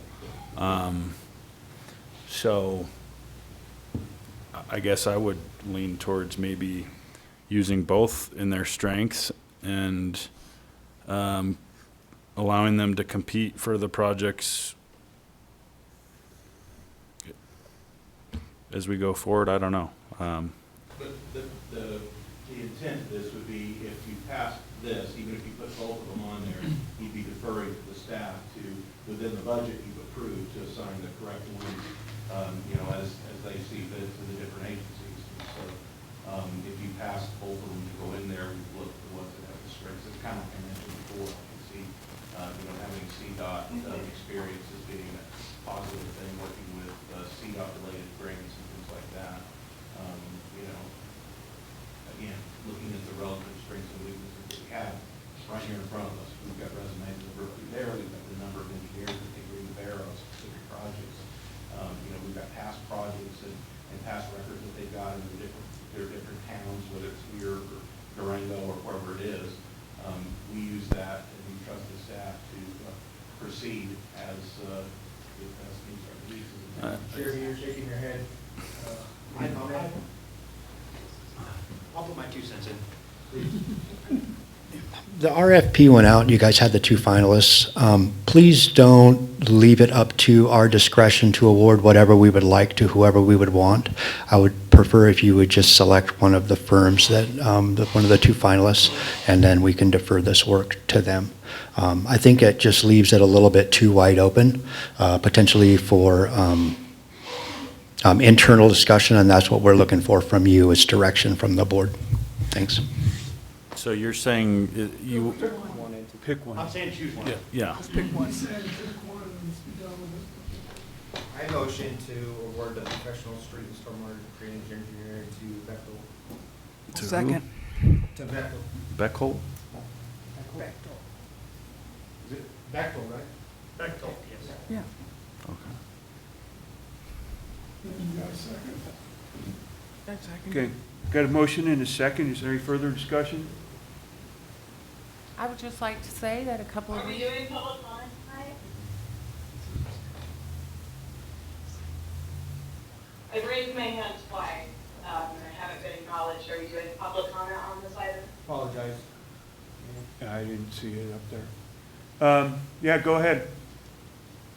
My name is Kristen Dallison, and I do live here in Bayfield. I'm not giving out my full address tonight. But I would like to guide everybody. The board here tonight is having a hard time deciding because there's nothing in the packet showing the proposals.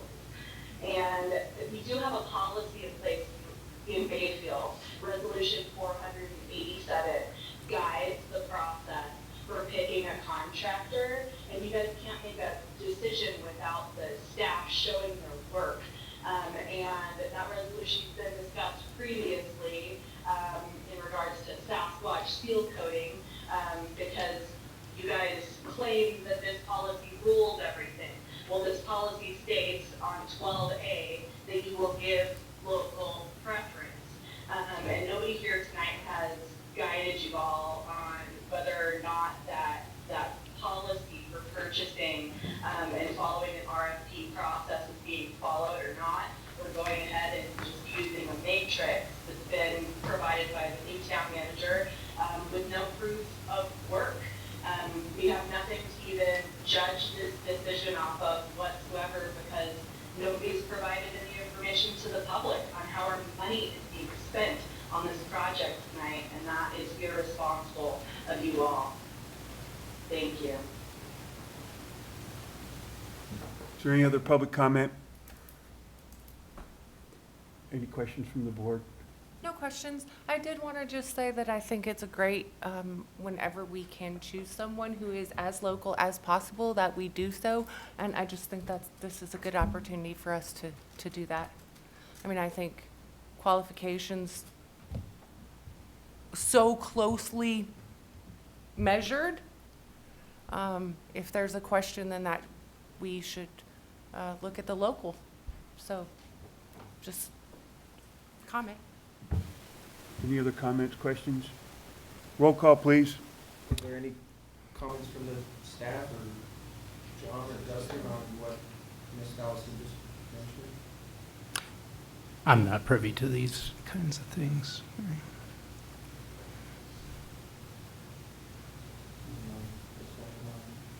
Do you have something you want to say? I don't know, I mean, it seems kind of pertinent. But Do you feel you've been provided with the information that you needed to make this decision? Yes. I mean, we haven't seen any numbers, but this is just a preliminary award.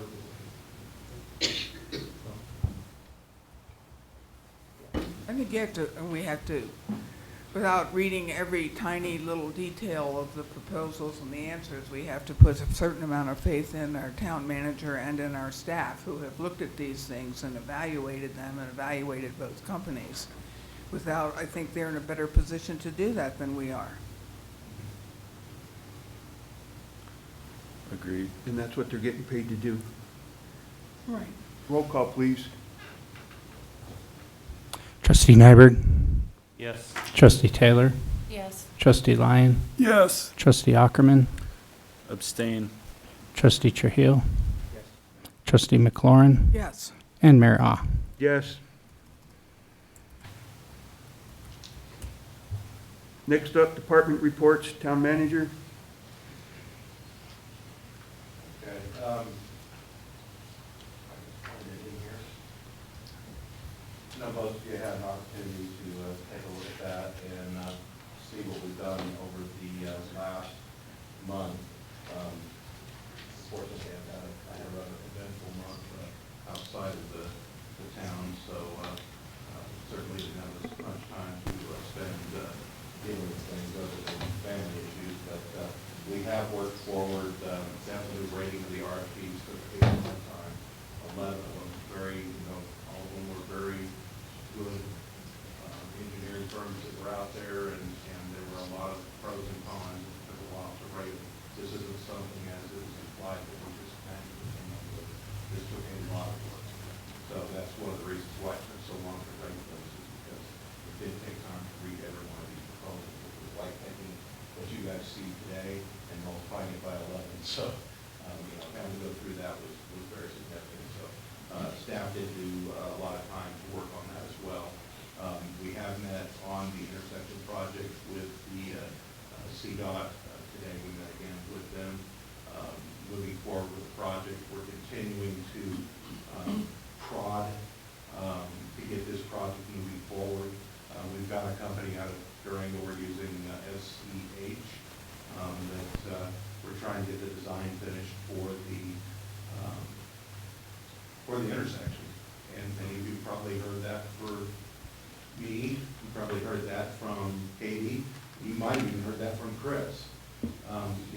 Prodding is not something you should be doing. So, that's another reason why we want to make sure that when we choose our firm, we choose the one that's able to do this without 5 years from now, your successors coming and asking why we don't have the final design yet for the project that should have taken a year to design, not 6. So this is something that I've during my interview, those of you that weren't on the council at that time, you know that what was really important was trying to get some of these projects actually to finish. I am going to be standing over whatever we get to make sure that it's driven in such a way that we get the projects done and we actually see the results of it. And that means funding as well. Because funding is not an easy thing. Ron Nelly was absolutely right. We have to make sure that we put a lot of time and effort to making sure this project comes in on time. Otherwise, 7, 8 years from now, how much money have we spent just sitting around waiting for the projects to get done? The project that you had, the intersection project, started out somewhere around $2 million. It's over 4 now. Much of that's due to the fact that we just continue to move it through. We need to make sure that the staff, whoever sits in this chair or whoever sits in the other chairs, stay on top of the people we contact and make sure that they're accountable. And so that's part of the job that we hire the staff for, and that's part of the reason why I am such a stickler on making sure this stuff is done professionally, done right, and done quickly as well. If they can do this project, if people can do the engineering and design of these projects within a short period of time, but yet for a smaller town like us, it takes them multiple years, there's something wrong. So I want to make sure that these projects go through and they're designed in a proper amount of time. The work that CDOT has done in a efficient manner that meets their requirements. And we move forward and get these projects under construction so that our citizens can see that the money that they're spending is being put to use. So we took a lot of time on that. I did want to spend a little bit of extra time telling everybody that this is important. If you want those projects done, you're not the largest. You don't have money to do all of them. We have to go get money from other folks. This is not an easy thing. It it's something that we've got to work hard on to get through. So I do appreciate the attention that you pay to this, and certainly appreciate your time to consider it, because we do want to get these projects out for you and see them, fixing the problems that are out there. They're not fictitious problems. We know we've got real problems out there. So that's something that I want to see completed.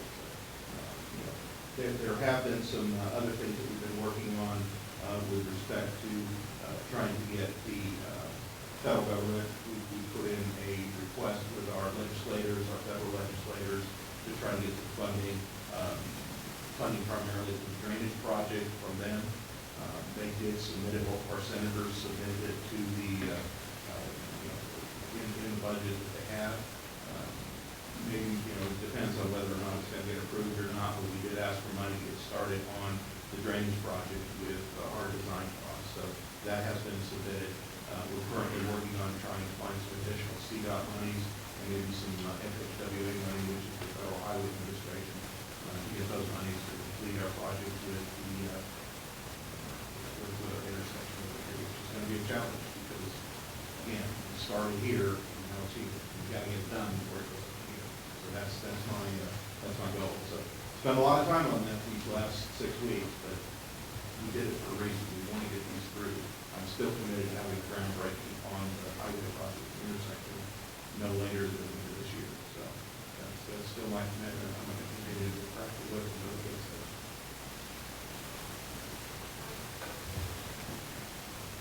Deputy Public Works Director?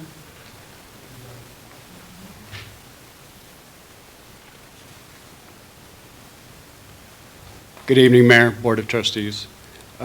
Just so you know, this report combines the month of April and May. I was gone for the first meeting in April. For parks, all irrigation systems and bathrooms have been turned on for the season. Mostly minor repairs, replacing sprinkler heads, some broken lines. We did have another, and this is for some of you that were here last year, this main 2-inch line at the library. We busted out some concrete and made a repair to that last year. We had another leak this year, so we actually dug up the entire thing all the way to the water meter and replaced that entire pipe. So hopefully we will not have this issue again. The contractor that developed this park, I don't know who the plumber was, but they used galvanized underground, and galvanized corrodes and rusts out underground. So it does look like from there, and all the sprinkler lines is all PVC. So I don't foresee any other issues. The drinking fountain, same issue. We did not repair that because that's not a part of our agreement with the library, with the MOU. So I have talked to Brenda and let her know that these are the issues, and that's what it would take to repair that. So currently we're in the process of aerating, fertilizing, and herbicide application in all the parks. We are a little bit behind on this. We've got 3 people out here doing all this stuff, so trying to get caught up on that. So I know some of the grass is looking a little rough. We still are replacing sprinkler heads and working on that as well. So I'm hoping to have that all wrapped up in the next week or so. All the materials have been ordered to stock our compost bin for next year's topsoil dressing to all the parks. Want to give another thanks to the Gosney Ranch for supplying all the manure that we add to that. So very nice of them to supply all that material. Southwest Conservation Corps did begin the conservation work at Roadside and Eagle and Joe Stevenson Park. So far they've been doing very well. They've moved a bunch of gravel onto the trail system. They're debrushing the trail corridor, and they're going to continue that all the way through all 3 parks. So the second phase, they are going to do some river access work and put some large boulders and try to help kind of retain those river accesses and put some gravel there. kind of make it a little more user-friendly for the public to access these locations on the river. And that'll be at Eagle Park and Joe Stevenson Park. So big project, a lot of area to cover. So we're very grateful to get this work done. And then park rentals. So we went ahead and, last year, park rentals were kind of receiving an application online and they had to come into town hall and pay. We made this all accessible online for the community. So you can access all this, you can pay for it online, and our park rentals have soared since we've done that. So that was a great move there, and it's a lot more convenient for the community to be able to reserve our facilities. So for recreation, our soccer season and our adult volleyball league concluded a couple weeks back. It was a very successful season, went very well. Softball did start last Monday, and it'll be Monday and Thursday through July 18th. Bryce, our new recreation coordinator, held a teams meeting with all the participants just to review expectations and kind of help mitigate some conduct issues that we've had in the past. Keep it fun and safe. So didn't have any issues last night, so I think it worked. We'll see how that goes. Let's see. We did actually hire another umpire, so that's been done. So we are fully staffed for softball, so that's great. We did get 21 teams, which is quite a bit, so that was great as well. And then Bryce is also looking to implement a grass volleyball tournament this summer and a kickball league in the fall. We did do a cost analysis on both of those. It'll bring more revenue to the town. It's more programs and fun things for the community to get involved with. So I think that's a great idea. For facility maintenance, we've had continued issues with the main door, the sliding door at the senior center. We've been working with Stone Security. Most of it's been IT stuff. Still haven't really got a solid answer of why we're having these issues, so I'll be working with them more. And then I do have a door repair service that's going to come out and look at the door and do any maintenance that may be required for this thing. So we'll keep looking into that. For town hall, we had our smoke alarms tested, and the police department, they did fail, so we're having those replaced this week. Total cost on that was $5,078.64. I know that seems extremely high for a simple smoke alarm, but these alarms are tied in with our security system, which contacts the fire department if there was a fire to be had. I did get other bids and researched all this, and this is about what that costs. So, but it's something, it's a safety matter, we need to get it replaced right away. So we're on that. We do have our CIRSA audit coming up June 16th. They inspect all of our facilities and parks. They give recommendations. We try to do our best to make those corrections before they come and do that audit. So other than that, that's all I got for you guys, unless you have any questions for me. Questions? Yeah, I was actually just over at the library park today. Right. And it was looking pretty dry. Did they get that water back on? We did, Okay. yeah. Cool. So we just finished that repair, and yeah, it hasn't had water. We do have another, one of the drip lines is busted and it's broken underneath concrete, so we have to try to dig underneath that and make that repair. But all the other zones are working, so. Okay. It looked like a lot of the trees had like caps on the little lines. Are those? Those are bubblers. Bubblers? Yeah, Okay. right. So Cool. they actually get quite a bit of water on those trees. We've lost a lot of trees since, and I don't know, Andrew, you were here when that was installed. It's probably 10 years old.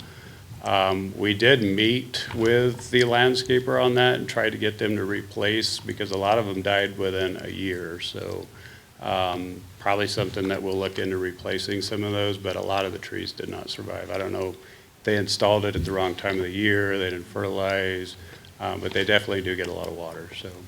Just out of curiosity, when's our target for having sprinklers on for all the parks at the beginning of the year? It's weather depending. With Colorado, with all the backflow devices, the PRVs being above ground, and those things are quite costly to replace, and we have had to replace them because they've frozen in the past by kind of jumping the gun and turning water on too early. I just watch the weather. Once it gets above freezing at night, you know, if it's like low 30s, I'm not too worried about, but 20s, teens, I wait until the weather is permitting, so. Okay, Yeah. thank you. And sometimes, yeah, and it changes like that. Right, Right, for I sure. mean, we're 80 degrees already, so, yeah. All right, Okay. thanks. Thank you, guys. Any other questions? Dustin? So it's with a heavy heart that I'm going to kind of do an ad lib department report, and Ms. Kim would like to speak to the board.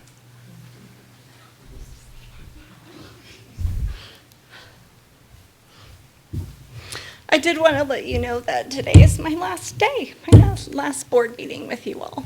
I've taken another job in Durango, and my last day is going to be Friday.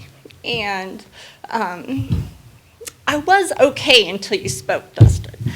But I just want to thank you all. I know new board members, you're here, but just thank you for welcoming me, supporting me for the past 2 years. You know, we've been through a lot. I've been through 3 town managers, 1 in interim. You've got a great staff, which is the hardest reason of me making the decision to leave, is because, you know, to me, this is my work family, and I do love them all. So, thank you. You've got a great team, and I just want to say thank you to all you community members faithfully showing up, virtually as well as in person, and I really do wish you all, the town, the best. So, thank you. Thank you. Good luck. Good luck. Thank you. Move on to the Board of Trustee reports and requests for future agenda items. I'm happy to report that the seniors are extremely thrilled that Carrie's back. And I don't know if Ms. Ludwig wants to add to that, but I don't think there's much more to add. I just know they're all thrilled to death. I think you said it all. And I have noticed that the town right-of-ways on the Parkway and 501 are looking great. You guys are doing a great job. We got company coming on the 4th of July, we got a clean house. It's looking better than I've ever seen it, quite frankly. It looks really good. Trustee Lyon? I have nothing. Trustee Nyberg? Nothing. Trustee Taylor? Trustee Ackerman? Nothing on, I guess I'd like to say that if there is some sort of resolution by which we're supposed to be approving RFPs and such, that we be presented with that or made aware as a new member. I'm not aware of that, and whether it's a matrix or a resolution, I just want to make sure everything's done properly. And so maybe we can add that to a future agenda or go into that on one of the trainings or something. I think remember the last purchase, if you paid attention to the last purchase, there are certain rules we have to follow, state rules that even if we have a policy that may say that we can't do this or we can't do that, the state law still trumps it all. So remember, especially with crack sealing issue, which was a bid, not an RFP, from 2 different animals entirely, and, you know, staff knows it, current staff does. So, but the fact is that Jeremy did check with the staff, with the engineer, and with our policy, and the local preference is only good for a certain number of percentage points, and this was way outside of that range. So understand that we do follow those things.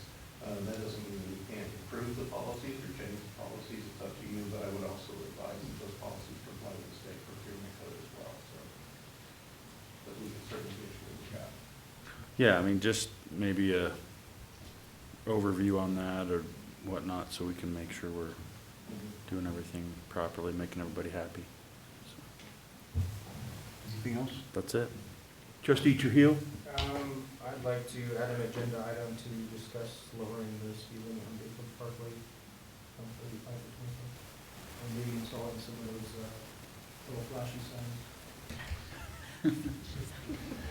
They help. Do you wanna wait till they do their traffic study, or you wanna just do that? No, I would rather just do it because I think it's an issue either way.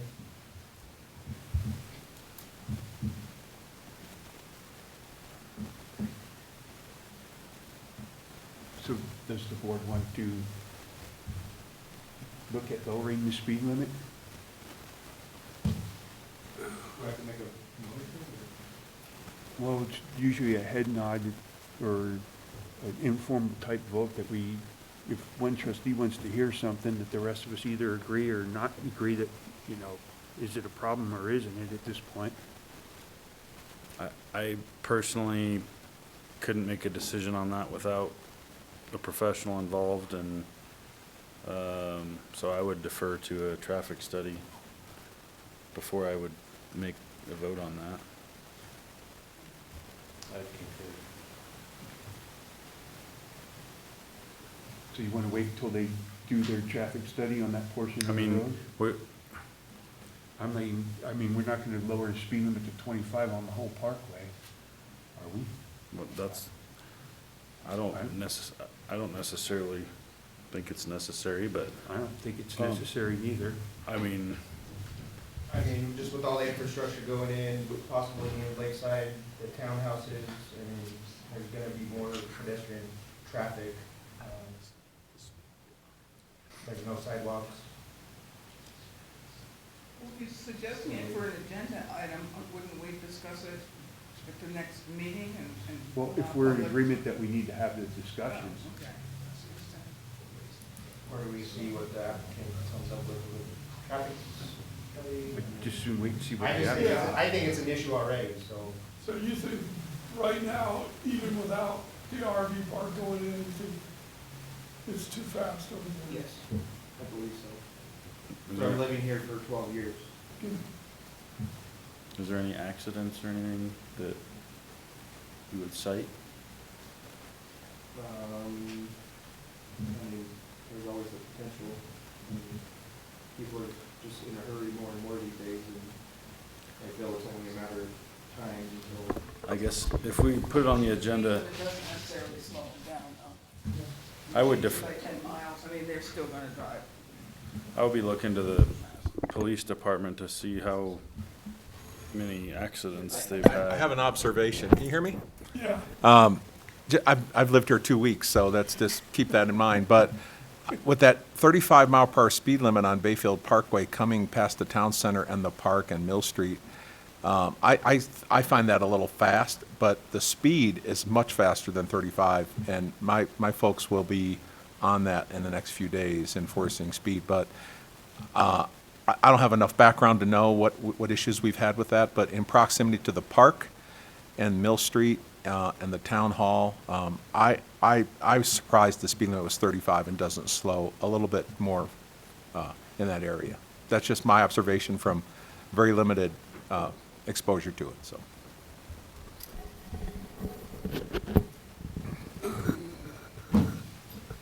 I think it's a worthy discussion. I Yeah, mean, we should put it on the agenda. everybody seems to be interested in town-wise and commenting. It seems to be a worthy discussion, how we mitigate all the situations along here, which I think are gonna be affected by a lot of things that are upcoming, from the RV park to the new stop signaled, what are we calling it, a signaled intersection? So, I mean, I think there's a lot of things that are gonna be affecting that, and I do think it's a worthy discussion. Maybe we could, put it on the agenda item just to get started, as maybe there's a work group we could have that kind of monitors some of those things, and then brings it back to us, so that we're not just discussing the same street all the time, but we are working towards making an actual plan. Just a thought. I'm happy to It kind of discuss. seems like we want to have a discussion along those lines somehow. Mr. Mayor, members of the Board of Trustees, we can certainly go and gather some information and come back and at least give you some things to look at, discuss. I think the situation along the parkway changes as you go through it. Obviously, when you get off on one side and go all the way through the parkway, there may be a necessity to go slower in certain areas, but that's something that the traffic study we're talking about here is not going to address that as much as maybe looking at a comprehensive view of the whole parkway, including this screwy intersection that we all believe is kind of goofy. I think that there's the possibility that you can direct staff to, especially when we start talking about priorities, to do a more comprehensive study on the Bayfield Parkway as it goes through, and then look at the what may happen in that study when we do put the intersection in place and some of the other things. I think that's totally within the purview of the council to direct staff through looking at the information that we currently have. If you want us to look at the entire thing, it's going to cost a little bit to do a study from one end to the other, but from my perspective and maybe from others that are coming from outside, I think there's definitely some facts that we probably need to look at. There are some areas of the parkway, as the chief mentioned, that, especially we've got a lot of kids running back and forth between the park and stuff. There might be some spots there that could take a better look at it. And then, of course, as you pick up and go towards that intersection, a study could also show us what kind of things we need to do to fix the intersection, because we're inheriting that thing. We're not, this is not something we did. This is something we're inheriting as a town, which is not unusual. Towns inherit all kinds of goofy things all the time. I would say that I'm not interested in putting a roundabout there, but I do believe that there may be other ways to fix that intersection. So that study would come up with those things, but it would cost some money to do that, but it would be done right. And you've heard my spiel already. I don't want to do it unless we do it right. I don't want to have to revisit this issue in 5 years or have your successors come back in 5 years and say, gosh, we spent a bunch of money on this and we gave it back. So if you're going to do it right, I would suggest that we take a look at doing a review of the whole street, and then that way we can possibly look at fixing that intersection.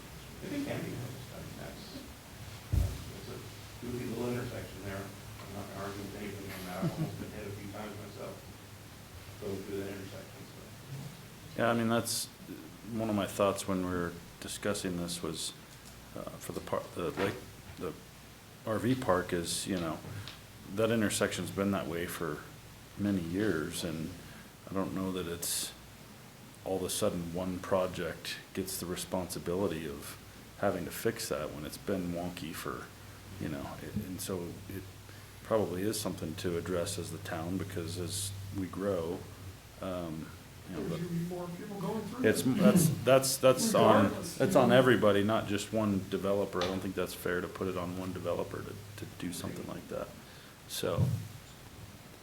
And just from, personal experience, those radar flashy signs, show your speed limit, have slowed me down. When they install them on Mountain View, sometimes you get a little busy and those vehicles just kind of go. Thank you. When you slow down, I like that one. It definitely helps me. Yeah. Kind of a speed. They help me too. Slow down, so. It's the only time someone says thank you to me all day. If we don't increase the speed limit, installing some of those signs, but I'd like to see it increase, just. Do you have anything else? Trustee McLaurin? Upcoming dates of interest, I believe is it the 8th, we have our meeting at 6 for the training? It is the 8th? Is the 8th, Monday the 8th at 6 o'clock. And we will have Nick Cotton-Bias will be here. He's the Associate Counsel for SIRSA. Okay. I don't know if he'll be here or he'll be on Zoom. Okay, so it's Monday the 8th at 6. Yes. If you guys all note the time. And then trustee meeting on the 16th and planning commission on the 9th. And I think that's it. And with that, I'll adjourn this meeting at